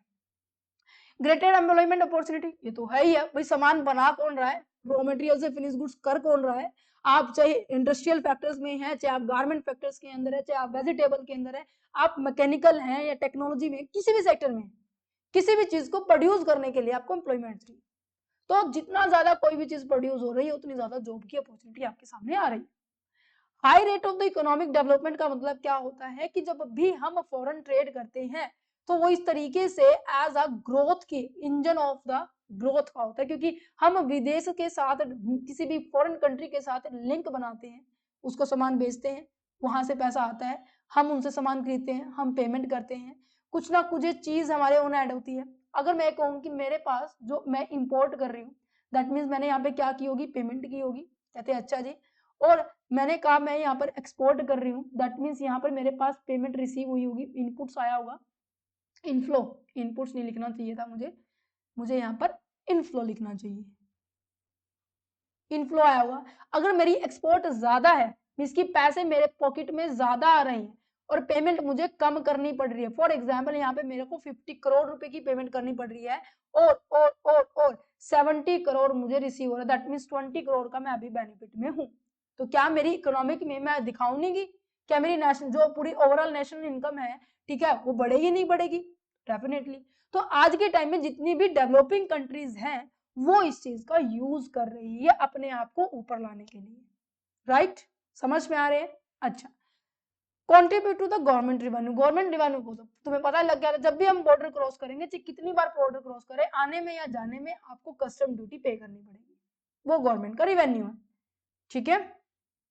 बैलेंस ऑफ पेमेंट को मेंटेन रखता है। बैलेंस ऑफ पेमेंट पता है क्या, तो सुन लो, क्योंकि इसके ऊपर ना एक बहुत आपका एक सेपरेट चैप्टर भी है कि बैलेंस ऑफ पेमेंट होता क्या। ओके, बैलेंस ऑफ पेमेंट देखो नाम से क्लियर हो रहा है, नाम से क्लियर हो रहा है, जस्ट सेकेंड, नाम से क्लियर हो रहा है कि जब भी आप किसी को पेमेंट करते हैं या फिर आपको कोई पेमेंट रिसीव होती है उसका बैलेंस होना चाहिए। मीन्स कि जब भी आप किसी को एक्सपोर्ट कर रहे हैं या किसी से सामान मंगवा रहे हैं, दोनों आपस में बराबर होनी चाहिए। अगर जैसे अभी मैंने आपको बोला मैंने किसी को सामान ज्यादा बेचा है और मंगवाया कम है, दैट मीन्स मेरी एक्सपोर्ट क्या है, ज्यादा है, ये नजर आ रहा है। एक्सपोर्ट अर्निंग मेरी ज्यादा होगी और इंपोर्ट अर्निंग, इंपोर्ट की जो पेमेंट है मुझे कम करनी होगी, तो दैट मीन्स मेरा पॉजिटिव बैलेंस होगा, फेवरेबल बैलेंस ऑफ पेमेंट होगा। पूरे साल में मैंने कितनी ट्रेड की है उस सब का financially on the paper record रखना, उसे हम कहेंगे बैलेंस ऑफ पेमेंट का रिकॉर्ड रखना, कि कितना आपने पेमेंट की है, कितनी आपने पेमेंट करनी, कितनी पेमेंट आपको रिसीव हुई है। आखिरी में बैलेंस बताता है कि भाई बैलेंस आपका पॉजिटिव है नेगेटिव है। अगर पॉजिटिव है उसे फेवरेबल बैलेंस ऑफ पेमेंट बोलते हैं, अगर नेगेटिव है उसे अनफेवरेबल बैलेंस ऑफ पेमेंट कहते हैं, ठीक है, ठीक है, ठीक है, ठीक है। Harmonise the international relationship, that means जब भी हम किसी कंट्री के साथ ट्रेड करते हैं तो हमारे बीच में एक बॉन्ड क्रिएट हो जाता है, एक बॉन्डिंग आ जाती है, एक एक एक कॉपरेशन, एक म्यूचुअल डिपेंडेंसी आ जाती है, हम आपस में एक दूसरे से लिंक करना स्टार्ट कर देते हैं। यस एवरीवन, इंपॉर्टेंस आई समझ में, बिल्कुल 15 से 20 नंबर का ये क्वेश्चन एग्जाम में आया हुआ है, इस वजह से मैंने इसके ऊपर टाइम लगाया। आया समझ में? तो अगली क्वेश्चन आ जाए। सबसे पहले आपको बताना है कि हाँ जी फॉरेन ट्रेड का मतलब क्या होता है, इंट्रोडक्शन लिखना है, मीनिंग लिखना है फॉरेन ट्रेड का, देन इंपॉर्टेंस पेन है, कभी आप सीधा इसको लिख के कर दो भाई, हाँ जी बस हो गया हमारा तो क्वेश्चन, ठीक है। अच्छा जी, नेक्स्ट टॉपिक आ जाता है foreign trade and the economic growth. ये अब थोड़ा सा स्टैटिक पोर्शन आएगा, वो लर्निंग पॉइंट है, ठीक है। फॉरेन ट्रेड का मतलब लिखना है सबसे पहले, ये किसका तरीके से काम करता है, इंजन ऑफ द ग्रोथ का काम करता है, ठीक है। नेक्स्ट जाता है कि why foreign trade help the economic growth. Yes everyone, हम क्या कर रहे हैं, फॉरेन कंट्री से कैपिटल गुड्स को इंपोर्ट कर रहे हैं। अब तो नहीं भूलोगे कि हाँ जी इंपोर्ट का मतलब होता क्या है, सामान मंगवाया है। कैपिटल गुड्स का मतलब कोई भी आइटम जैसे कि मशीन, टूल, इक्विपमेंट यूज करने के लिए भाई हमें फाइनल गुड्स को प्रोड्यूस करना है, कोई भी सर्विसेज को प्रोड्यूस करना है, वो सारे के सारे टूल क्या होते हैं, हमारे हमारे कैपिटल गुड्स, ठीक है। Capital need, country need the machine, tools and the technology tools to start the development. Foreign trade allow the country to import the machine from the advance country. अब किसी country से हमने सामान मंगवाया है, उस सामान की हमने यूज किया है, जैसे मैं आपको बताऊं, आपको ये लेक्चर प्रोवाइड करने के लिए ये जो पेन है, पेन टैब है, कैमरा है, मेरे सामने स्क्रीन है, मेरे पास जो पीसी है, ठीक है, ये सब कुछ इतना बड़ा जो सेटअप है, मैं ऐसे नहीं कर पा रही तुम्हें। मेरे पास जो, अगर मेरा इंटरनेट बंद हो जाए ना, तुम्हारी वीडियो यही रुक जाएगी, तुम कहोगे मैम स्टक हो रहा है। यस, मेरे पास जो लाइट है, मेरे पास जो एसी है, ये सब चीजें मेरे को क्या कर रही है, हेल्प कर रही है, नहीं कर रही है। किस चीज के लिए, मैं आपके लिए ये कंटेंट बना पाऊं। तो फाइनल गुड्स प्रोड्यूस करने के लिए ये सारे के सारे मेरे लिए रॉ मटेरियल है, ये मेरे लिए कैपिटल गुड्स है। और ये कैपिटल गुड्स अगर मेरे पास नहीं थे तो मैंने इसको क्या किया है, अरेंज किया है। क्या ये हमारी इकोनॉमिक में ग्रोथ करेगी? अब मैं सामान प्रोड्यूस कर रही हूँ तो ऑब्वियस है सब बच्चों को हेल्प हो रही है, नहीं हो रही है? यस। अब नेक्स्ट जाता है कि flow of the technology. Technology किस तरीके से इकोनॉमिक को ग्रोथ करने में हेल्प करती है, समझो। जब मैं किसी एडवांस टेक्नोलॉजी को यूज करके मैं किसी भी प्रोडक्ट को प्रोड्यूस कर रही हूँ या फिर किसी भी गुड्स सर्विसेज को मैं प्रोवाइड कर रही हूँ, तो डेफिनेटली वहां पर वो चीजें इकोनॉमिकली होंगी, सस्ती होंगी, हमारी प्रोडक्टिविटी इंक्रीज करेगी। यस या नो? तो यहाँ पे यही बोला गया, foreign trade bring the new technology, advance tool and better production method हमें प्रोवाइड कर देती है। यस या no? This increase in technology की वजह से हमारे पास जो प्रोडक्शन होती है, मींस की जब हम सामान को बनाते हैं तो वेस्टेज कम होती है अगर हम एडवांस टेक्नोलॉजी का यूज करेंगे। ओके, अच्छा, create the pressure for the dynamic change. Dynamic change का मतलब क्या है? अब देखो धीरे धीरे करके बहुत सारी चीजें क्या हो रही है, बहुत सारी चीजें चेंज हो रही है। पहले इन्वायरमेंट में, जैसे मैं आपको एग्जांपल दूं अकाउंट्स का, ठीक है, अकाउंट्स के अंदर क्या होता है कि जितनी भी हम बाइंग करते हैं, जितनी भी हमारी सेलिंग होती है, जितने भी हमारे क्रेडिटर्स होते हैं, डेटर्स होते हैं, सबका रिकॉर्ड हम क्या करते थे, ऑन द पेपर करते थे, है ना। बट आज के टाइम में क्या हो गया, टैली ईआरपी 9 का यूज करते हैं, बैंक के अंदर फिनेकल का यूज करते हैं। तो अब चीजों को रिकॉर्ड करने के लिए ऑन द पेपर का यूज ना करके हम किसी सॉफ्टवेयर का यूज कर रहे हैं। तो डायनामिक का मतलब क्या है कि चीजों के अंदर कॉन्स्टेंटली चेंज आता रहे। अब जैसे जैसे चेंज आ रहा है वैसे वैसे हमें भी जरूरी है कि भाई आपको उनके साथ ही अपने आप को चेंज करना पड़ेगा। यस, तो यहाँ पर competition from the import, competition in the export market and better allocation of the resources, यहाँ पे ये पॉइंट्स इंक्लूड होंगे।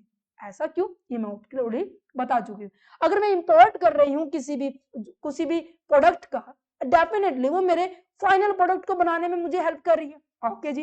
एक्सपोर्ट मार्केट में क्या होगा, मान लीजिए मैं बायर हूँ और मैं ऐसी मार्केट में जा रही हूँ जहां से मुझे सामान खरीदना है।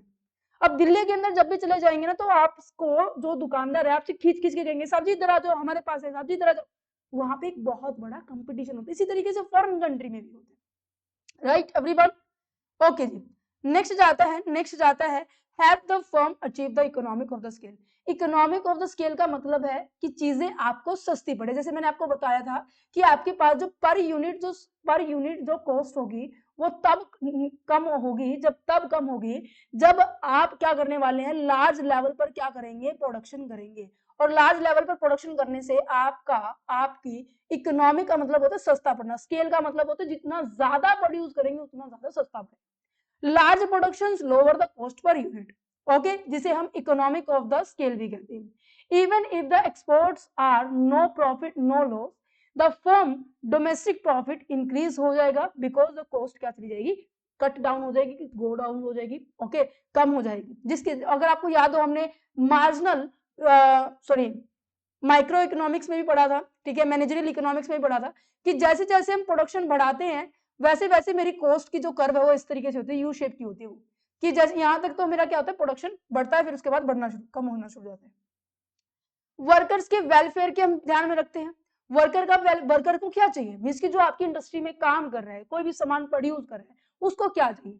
मैं आपको कहूं, मैं एज ए तुम सबको जितने बच्चे देख रहे हैं, मैं तुम्हें मेरे ऑर्गेनाइजेशन के अंदर एज अ फैकल्टी अपॉइंट करूं कि आप सभी कॉमर्स की फैकल्टी हैं। तुम लोग क्या एक्सपेक्ट करेंगे कि मैम हमें ना जो सैलरी है हमारी टाइम पे दे दे, जिस इन्वायरमेंट में हमसे काम करवाया जा रहा है वो प्रॉपर होना चाहिए, मतलब कि गंदगी में हम काम नहीं करेंगे। हमें अगर किसी भी चीज की रिक्वायरमेंट है, जैसे कि अगर हम थक रहे हैं तो हमें रेस्ट होना चाहिए, अगर हमें मील की जरूरत है तो मुझे वो प्रोवाइड होना चाहिए। तो दैट मीन्स आपकी जो बेसिक एक्सपेक्टेशंस है हम उनको पूरा करें। तो यहाँ पे जो ग्रोथ के बारे में बात की जा रही है, दैट मीन्स ऑर्गेनाइजेशन जब भी कोई डिसीजन लेते हैं तो अपने एम्प्लॉय का, अपने कस्टमर का, अपने अपने अपनी गवर्नमेंट का, अपने बैंक्स का, अपने सब मतलब कि आसपास के जितने भी फैक्टर्स हैं उन सबको कंसीडर करेगी। तो वर्कर्स की वेलफेयर कैसी होगी, उनको टाइमली वेजेस मिलेगा, उनको इंपोर्ट, अब देखो जब भी कोई, अब देखो मैं एज अ टीचर हूँ, राइट, अब जहां से मेरे को कंटेंट प्रोवाइड करना है, मुझे इस कंटेंट को अरेंज करने में मेरी कुछ लागत आती है, कहते हैं हाँ जी बिल्कुल आती है। अब मैंने क्या किया, डिफरेंट यूनिवर्सिटी के सोर्सेज को कलेक्ट करने के लिए मैंने पे किया। क्या इस टाइम मैं एक कंज्यूमर हूँ, मैंने चीजों को अरेंज किया। तो जो वर्कर होते हैं ना, वो एक टाइम पे क्या होते हैं, वो कस्टमर भी होते हैं। अगर सामान उनको सस्ता मिलेगा तो डेफिनेटली आप उसकी तरफ अट्रैक्ट होंगे, यस या नो। प्रोडक्टिविटी एनहांस होगी, मुझे बार बार किसी चीज के लिए ट्रेन किया जा रहा है, मेरी स्किल एनहांस होगी, मेरी अपडेशंस होती रहेगी, तो मैं डेफिनेटली आने वाले टाइम के अंदर जो चेंजेस आ रहे हैं मैं अपने आप को शिफ्ट कर लूंगी। तो यही तो चाहिए। अच्छा, पॉवर्टी को रिड्यूस किया जा रहा है, दैट मीन्स अगर लोगों को रोजगार ज्यादा मिलेगा तो उनके पास पैसे आएंगे तो अपनी बेसिक नीड को कंप्लीट कर पाएंगे और अपना स्टैंडर्ड्स ऑफ लिविंग एनहांस कर लेंगे। यस एवरीवन, सबको समझ में आ गया इतना? यस। आगे बढ़ते हैं। Level of the trade and balance of the trade का मतलब क्या होता है? लेवल ऑफ द ट्रेड का मतलब है कि आपकी इकोनॉमिक के अंदर कितना प्रोडक्शन हो रहा है। जैसे मैं आपको एक छोटा सा एग्जांपल दूं, मेरी इनकम मान लीजिए 10,000 रुपए है पर महीना, छोटा सा एग्जांपल सुनो, और मैंने मेरी इनकम में से कितना मैंने कंज्यूम किया है और कितना मैंने क्या किया है, सेव किया है। टोटल इनकम का मैंने पार्टीशन कर दिया, कितना मैंने कंज्यूम किया है, कितना मैंने सेव किया। सेम इस तरीके से इकोनॉमिक में लेवल ऑफ ट्रेड क्या देखा जाता है कि मान लीजिए मैंने 10,000 यूनिट मैंने प्रोड्यूस करी है, उसमें से कितनी यूनिट मैंने एक्सपोर्ट की और कितनी यूनिट मैंने अपनी इकोनॉमी अपनी कंट्री के अंदर ही यूज की, तो उसे बोला जाता है how much the countries production is exported. कितना ज्यादा कितनी क्वांटिटी में एक कंट्री ने क्या किया है, चीजों को प्रोड्यूस किया है और उसमें से कितना एक्सपोर्ट किया। तो ग्रॉस डोमेस्टिक प्रोडक्ट क्या होता है, total value of the all the goods and services produce in a particular country एक 1 ईयर में। मैंने कहा कि मैंने 10,000 यूनिट को प्रोड्यूस किया और उसमें से मैंने 4,000 यूनिट को मैंने सेल कर दिया, तो परसेंटेज निकाले तो मेरे पास कितनी आ जाएगी, कहेंगे 40% आपने एक्सपोर्ट किया और 60% आपने कंज्यूम किया। और जितना ज्यादा ट्रेड ऑफ लेवल हाई होगा उतना ज्यादा आपके लिए बेटर रहने वाला। बैलेंस ऑफ द ट्रेड का मतलब क्या है, क्या आपको बैलेंस ऑफ पेमेंट का कॉन्सेप्ट याद है अभी? और बैलेंस ऑफ द ट्रेड में डिफरेंस होता है, बट मैं अभी आपको डिफरेंस नहीं करवाने वाली, बट फिर भी एक पॉइंट बता देती हूँ जिसके थ्रू आपको ये कॉन्सेप्ट क्लियर हो जाए। यहाँ पे भी हमने एक देखा था कि भाई एक्सपोर्ट में से इंपोर्ट को माइनस करेंगे तो हमारे पास एक बैलेंस आएगा, या तो पॉजिटिव होगा या नेगेटिव होगा। पॉजिटिव होगा तो उसे फेवरेबल बोला जाता है, नेगेटिव होगा तो उसे अनफेवरेबल बोला जाता है। सेम इस तरीके से यहाँ पे भी होता है, एक्सपोर्ट और इंपोर्ट के माइनस करेंगे और जो बैलेंस निकल कर आएगा, पॉजिटिव होगा तो उसे फेवरेबल कहेंगे, नेगेटिव होगा तो उसे हम अनफेवरेबल कहेंगे।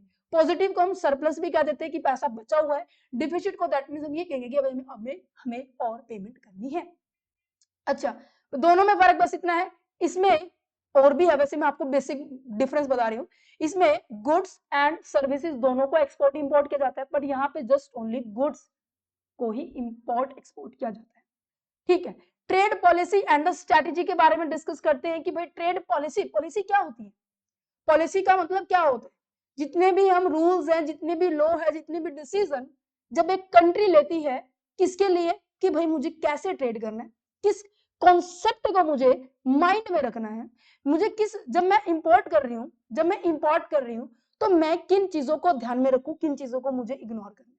तो यहाँ पर पॉलिसी का मतलब क्या हुआ कि सारे के सारे rules, laws and decision that affect a country, state, foreign trade. Got it? जिसमें की पॉलिसी कैसी होती है, एक्सपोर्ट की पॉलिसी होगी, पॉलिसी कैसी होगी, इंपोर्ट की पॉलिसी होगी। Got it? Yes everyone? अच्छा जी, नेक्स्ट जाता है आपके पास टाइप ऑफ ट्रेड स्ट्रेटेजी। 2 तरीके की होती है, सिंपल मैं तुम्हें बताती हूँ मोटा तौर पे 2 तरीके की होती है। पहली क्या कहती है, सुनो मेरी बात, पहली कहती है इसे हम कहेंगे इनवर्ड और एक को कहेंगे हम आउटवर्ड। बिल्कुल सिंपल भाषा में समझेंगे, फिर उसकी डिटेल समझेंगे। इनवर्ड में पता क्या कहते हैं कि भाई कंट्री क्या करने वाली है, सारे के सारे रिसोर्सेज अपने ही कंट्री के विद इन अरेंज करें। मींस मान लीजिए मैं कहती हूँ जैसे कि टर्की कॉन्सेप्ट सुना हो तुम्हें, जिसमें क्या होता है, कंपनी मेरे माइंड में है, ये जो मान लीजिए कंट्री है, ठीक है, इस कंट्री के जितने भी लोग हैं ना, वो किसी बाहर की कंट्री से हेल्प नहीं लेते हैं। मीन्स कि जितने भी आपको रिक्वायरमेंट होती है, जिन भी चीजों की रिक्वायरमेंट होती है ना, वो सारी चीजें इनके पास होती है। दैट मीन्स कहने का मतलब है मीन्स कि फॉरेन के साथ ट्रेड करने के लिए ये मना कर रहे हैं। हाँ, तो इसे बोला जाता है इनवर्ड। क्या बोला जाता है, इनवर्ड बोला जाता है। आउटवर्ड का मतलब क्या होता है, जो कंट्री क्या करती है, अपने रिसोर्सेज को अपने यहाँ से भी अरेंज करती है और वो फॉरेन से भी, मतलब कि बाहर की कंट्री को भी कहती है कि भाई हमें जरूरत पड़ी तो तुमसे हम खरीदेंगे। तो ये 2 कॉन्सेप्ट है, इनवर्ड ओरिएंटेड स्ट्रेटेजी क्या होती है और एक आपकी आउटवर्ड ओरिएंटेड स्ट्रेटेजी क्या होती है। एक स्ट्रेटेजी कहती है, इनवर्ड कहती है कि भाई जितनी भी चीजों की रिक्वायरमेंट होगी हम अपने ही विद इन कंट्री से ही हम क्या कर लेंगे, अरेंज कर लेंगे। Focus on the producing the everything inside the country के जो इंटरनल पार्ट में ही हम सारी की सारी चीजों को हम क्या कर लेंगे, अरेंज कर लेंगे। Less connection with the foreign country, foreign country के साथ हमारा बहुत कम रिलेशनशिप होता है, बहुत कम कनेक्शन होता है। इस वजह से इस कॉन्सेप्ट की पता है क्या फीचर है, ये पता है इस कॉन्सेप्ट की क्या फीचर है, ये कह रहे हैं कि फॉरेन एड्स, ठीक है, अभी जो नेक्स्ट चैप्टर है उसी वही आएगा, इसकी अगर आपको पैसों की जरूरत होती है तो आपको उनके फॉरेन से नहीं अरेंज करते, कोई भी एमएनसीज की वेलकमिंग नहीं होती, किसी भी तरीके की कैपिटल की मूवमेंट नहीं होती, कोई भी तरीके का कम्युनिकेशन यहाँ पर नहीं होता है। तो मैं सीधा सीधा बात की जाए तो focus on the producing the everything inside the country, less connection with the rest of foreign country के साथ हमारा बहुत कम कनेक्शन होता है। तो क्या बताना चाह रही है, क्या आर्ग्यूमेंट देना चाह रही है इन वर्ड ओरिएंटेशन? ये कहती है कि हम अपने ही कंट्री के टैलेंट को पहचान रहे हैं, उनको रिकॉग्नाइज कर रहे हैं और उनको एनकरेज कर रहे हैं कि भाई आने वाले टाइम में भी हम आपको यूज करेंगे। मींस की उनकी टेंशन रिलीफ हो गई है कि भाई हम टेंशन रिलीफ है बिकॉज कि हम ही क्या किया जाएगा, यूज किया जाएगा। वो अपने आप को सेल्फ रेलिवेंस बना रहे हैं, दैट मीन्स अपने आप को सेल्फ इंडिपेंडेंस बना रहे हैं। इंडिजियस जो टेक्नोलॉजी है उसको डेवलप करने की कोशिश कर रहे हैं, इसकी जो छोटे छोटे बिजनेस होते हैं ना उनको सपोर्ट करने के बारे में बात की जा रही है।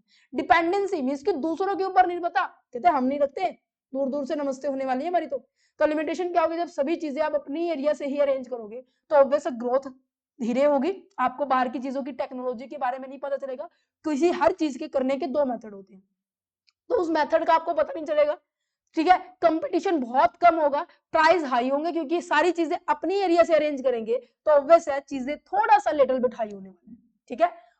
आउटवर्ड ओरिएंटेड स्ट्रेटेजी कहती है कि भाई फोकस उन्होंने किया है फ्री ट्रेड, मतलब कि बाहर की कंट्री के साथ ना हम बिल्कुल अच्छे से बिना रिस्ट्रिक्शंस के साथ हम ट्रेड करने वाले हैं, ओपन मार्केट है, जो चाहे भाई आ जाओ, हम तुम्हारे साथ रिलेशनशिप क्रिएट करेंगे। ग्लोबली इंटीग्रेशन किया गया, इंटीग्रेशन का मतलब होता है कि आपका और उसके साथ एक कॉम्बिनेशन क्रिएट किया जा रहा है। Free movement of the goods and MNCs को बहुत वेलकमिंग किया है, free flow of the capital का फ्लो अच्छे से हुआ है, ओपन कम्युनिकेशन हुआ है, एक्सपोर्ट एंड इंपोर्ट में ज्यादा फोकस किया गया। तो दैट मीन्स यहाँ पे किस चीज के रिगार्डिंग आर्ग्यूमेंट्स किया है कि भाई अगर तुम्हें किसी भी चीज की जरूरत हो, कोई आइडिया चाहिए, कोई टेक्नोलॉजी चाहिए, कोई एजुकेशन चाहिए, कोई इनोवेशन पॉइंट चाहिए, या फिर कुछ भी चाहिए, तो तुम्हें क्या है, हम आपको प्रोवाइड करेंगे। ये जो सिचुएशन है ये विन विन की सिचुएशन है। आगे एक कॉन्सेप्ट आएगा जब हम और अच्छे से पढ़ेंगे, इनको स्ट्रेटेजी के ऊपर ही आएगा, आगे चैप्टर्स में आएगा, ठीक है। अच्छा, ये स्ट्रेटेजी इनमें से अगर आप ये मैं आपसे पूछूं कि कौन सी स्ट्रेटेजी बेटर है, देखो कोई भी चीज कभी भी हर जगह परफेक्ट नहीं होती, यूनिवर्सल एप्लीकेबल नहीं होती, सबकी अपनी अपनी एक फीचर्स होती है। तो डिपेंड करता है कंट्री टू कंट्री, अगर कोई कंट्री इनवर्ट अप्लाई करना चाहते हैं तो इनवर्ट कर लो, आउटवर्ट करना चाहते हैं तो आउटवर्ट कर लो, मिक्स करना चाहते हैं तो मिक्स कर लो, दैट्स इट, गॉट इट। अच्छा, ये टॉपिक है ना, बस गो थ्रू करना है, याद नहीं करना, क्योंकि ये है डाटा और कुछ नहीं। ये कह रहे हैं कि ये बताता है कि इंडिया की परफॉर्मेंस कैसी है एक्सपोर्ट में, इंपोर्ट में, दैट्स इट, आपको गो थ्रू करना है, फटाफट करते हैं। इंडिया की एक्सपोर्ट परफॉर्मेंस कैसी है, एक्सपोर्ट का मतलब सामान बेचा है, ये डाटा आपको जस्ट गो थ्रू करना है, याद नहीं करना, ओके। इंडिया की इंपोर्ट परफॉर्मेंस कैसी है, ये डाटा आपको दिया हुआ है, जस्ट गो थ्रू करना, मैं बता रही हूँ आपको पहले। इंडिया की रैंक कौन सी है, जैसे कि आपकी मर्केंडाइज एक्सपोर्ट होगी, मर्केंडाइज इंपोर्ट होगी, सर्विस एक्सपोर्ट होगी, सर्विस इंपोर्ट होगी। कह रहे हैं रैंक के हिसाब से सर्विस में हम ज्यादा एक्सपोर्ट करते हैं एज कंपेयर टू, हम अगर बात की जाए गुड्स एंड गुड्स के बारे में, गॉट इट।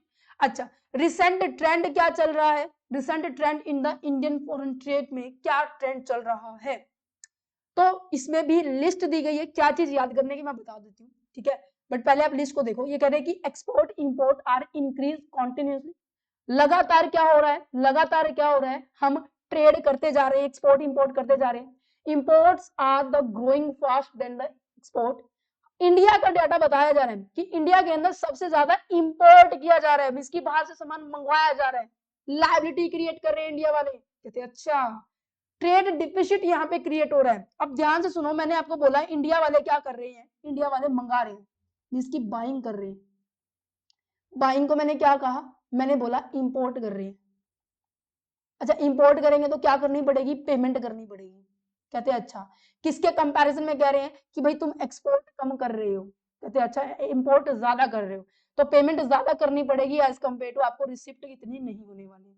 फॉर एग्जाम्पल आपको 1 लाख रुपए पेमेंट करनी है और 18,000 रुपए रिसिप्ट होने वाली है, तो भाई इतनी इतनी डिफिसिट में है आपका ट्रेड, बढ़ती जा रही है।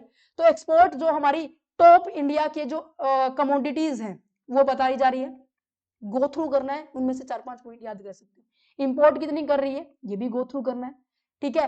एक्सपोर्ट डेस्टिनेशन कौन सा है, इसकी किस कंट्री में कितना ज्यादा हम एक्सपोर्ट कर रहे हैं, सेल कर रहे हैं। यूएसए है, चाइना है, यूएई है, हांगकांग है, सारी की सारी ये जो आप 3-4 पॉइंट याद कर सकते हैं, ठीक है। अच्छा, इंपोर्ट डेस्टिनेशन के बारे में बात की जाए तो कहां से हम सबसे ज्यादा सामान मंगवा रहे हैं? चाइना, फिर यूएसए, फिर यूएई, ठीक है।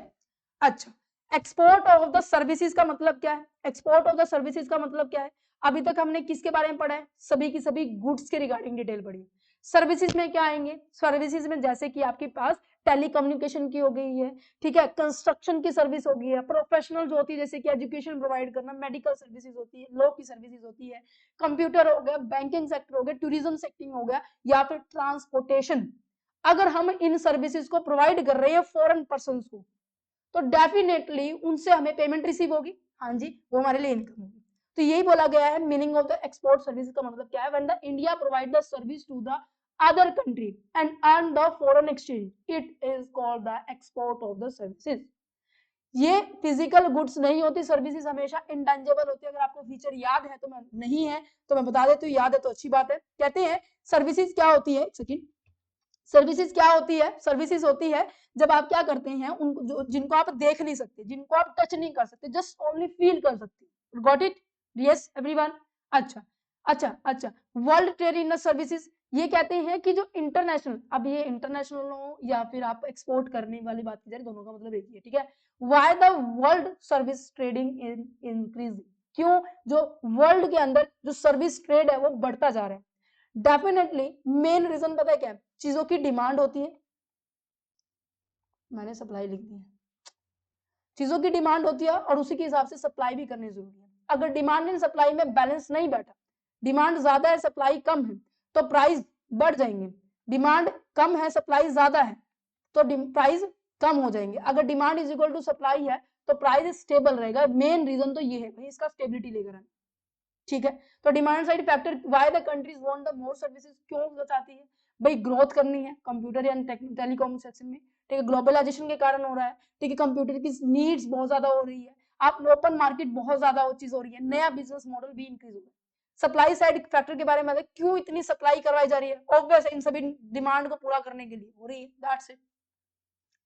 इंडिया एक्सपोर्ट की सर्विसेज के बारे में बात की जाए, ये इंपॉर्टेंट है, ये बहुत बार एग्जाम में आया 4 नंबर में, कि सर्विसेज के मोड्स क्या होते हैं, कितने तरीके से आप सामने वाले को सर्विस दे सकते हो। यस एवरीवन, कितने तरीके से आप सामने वाले को सर्विस दे सकते हैं, इनके ऊपर क्वेश्चन बहुत बार है।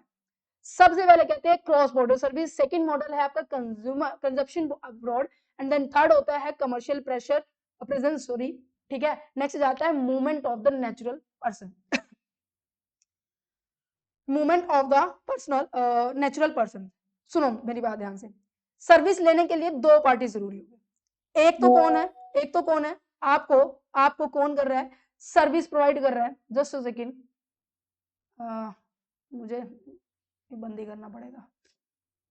2 पार्टी होती है, एक तरफ तो कौन होता है भाई? सर्विस देने वाला, प्रोवाइडर होता है,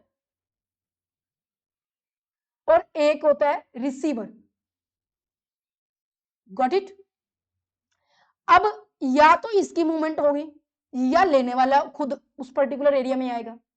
पहली बारे में बात कह रहा है कि सर्विस क्या की जा रही है, सर्विस की क्या दी जा रही है आपको, पर्सन के बिना मूवमेंट की, देने वाले ने मूवमेंट नहीं की, मींस इस पर्टिकुलर एरिया में नहीं गया जहां पे रिसीवर है, इसने without movement of their is a producer providers यहाँ पे सर्विस प्रोवाइड की जा रही है, जिसे बोला जाता है क्रॉस बॉर्डर सप्लाई। मींस की सर्विस मूव हो रही है अक्रॉस द बॉर्डर में, मतलब पीपल नहीं मूव हो रहा। जैसे मैं आपको लोगों को मैं पढ़ा रही हूँ, यस एवरीवन, मैं ऑनलाइन आपको टीच कर रहा हूँ, क्या मैं आपके पर्टिकुलर कॉलेज के अंदर में आई, मैं अपने ही कॉलेज में टीच कर रही हूँ, यस एवरी। अगर मैं मूवमेंट कर रही हूँ, नेचुरल पर्सन मूवमेंट कर रहा है, तो इसे बोला जाता है movement of the natural person. Means की जब क्या किया जा रहा है, एक सेकेंड, नहीं नहीं नहीं ये वाला नहीं आएगा यहाँ पे, नहीं ये अलग एग्जाम्पल हो जाएगा, स्विच करो इसको, दोबारा से बताती हूँ मैं तुम्हें। मैंने कहा कि जैसे मैं अब यहाँ पे बैठी हूँ, ठीक है, और मैं ओवरऑल इंडिया के अंदर, इंडिया से बाहर सभी बच्चों को बता रही हूँ कि भाई इस कंटेंट में हम ये पढ़ने वाले हैं, हम पढ़ते जा रहे, क्या मैं मेरी मूवमेंट हुई? नहीं, मैं अपने प्लेस पे हूँ, यस एवरीवन। बट जो लेक्चर है, जो सर्विस है, वो हर एक एरिया में मूवमेंट हो रहा है, तो इसे बोलेंगे क्रॉस बॉर्डर सप्लाई। नेक्स्ट आता है कंजप्शन अब्रोड। कंजप्शन अब्रोड का मतलब क्या है कि consumer travel to the service provider country.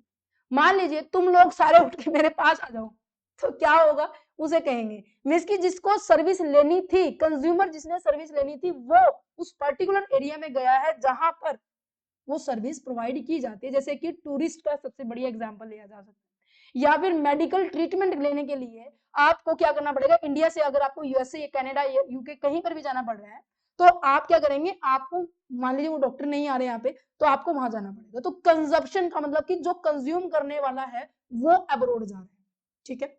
Commercial presence का मतलब क्या है, कमर्शियल प्रेजेंस का मतलब होता है कि जब मैंने क्या किया, मेरी ब्रांच क्या की, मैंने दिल्ली के अंदर भी, मैंने चंडीगढ़ के अंदर भी, मैंने हरियाणा के अंदर भी, मैंने यूपी के अंदर, एमपी के अंदर, मैंने मेरी ब्रांच ओपन कर दी।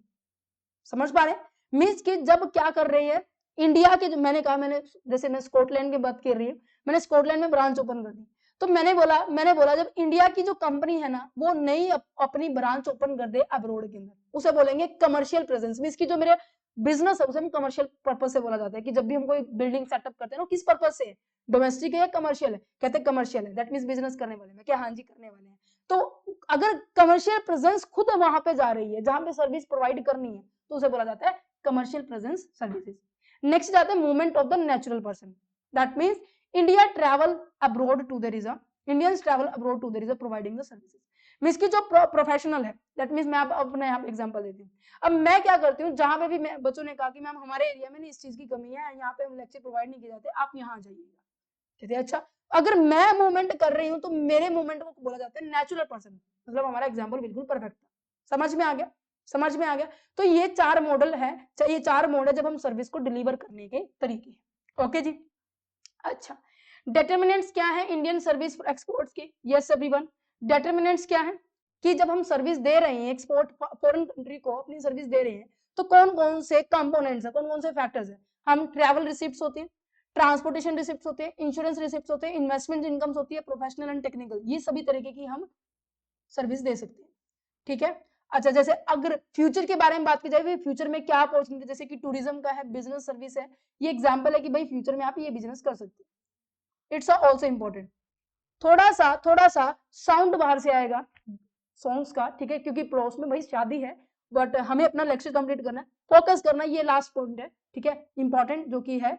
बाकी ट्रेड पॉलिसी है, उसको भी कवर करेंगे। स्वॉट एनालिसिस क्या होता है, जब किसी कंपनी के अंदर ना ये कुछ ऐसे डब्बा बना लो, ठीक है, ये SWOT, ये विद इन अ कंपनी, ये इनसाइड का कॉन्सेप्ट है, और ये आउटसाइड का कॉन्सेप्ट है। समझ नहीं आया, समझाओ, सुनो मेरी बात। मैंने कहा जैसे लॉकडाउन का एग्जांपल दूं तुम्हें मैं, जैसे उस टाइम ना हम स्कूल में पढ़ाते थे, और उस टाइम में ये बोला गया था जिन भी टीचर्स को ना ऑनलाइन पढ़ाना आता है ना, उस स्कूल में उन्होंने रखा था, बाकी को कर दिया था फायर, मींस दैट मींस उन्होंने उनको हटा दिया गया था, क्योंकि भाई उनको सैलरी देनी पड़ेगी। बाय द डिफॉल्ट भगवान की कृपा से मुझे टेक्नोलॉजी का यूज करना आता था, मुझे वहां रखा गया, मैंने ऑनलाइन क्लास ली, +1 +2 के बच्चों को कॉमर्स पढ़ाया।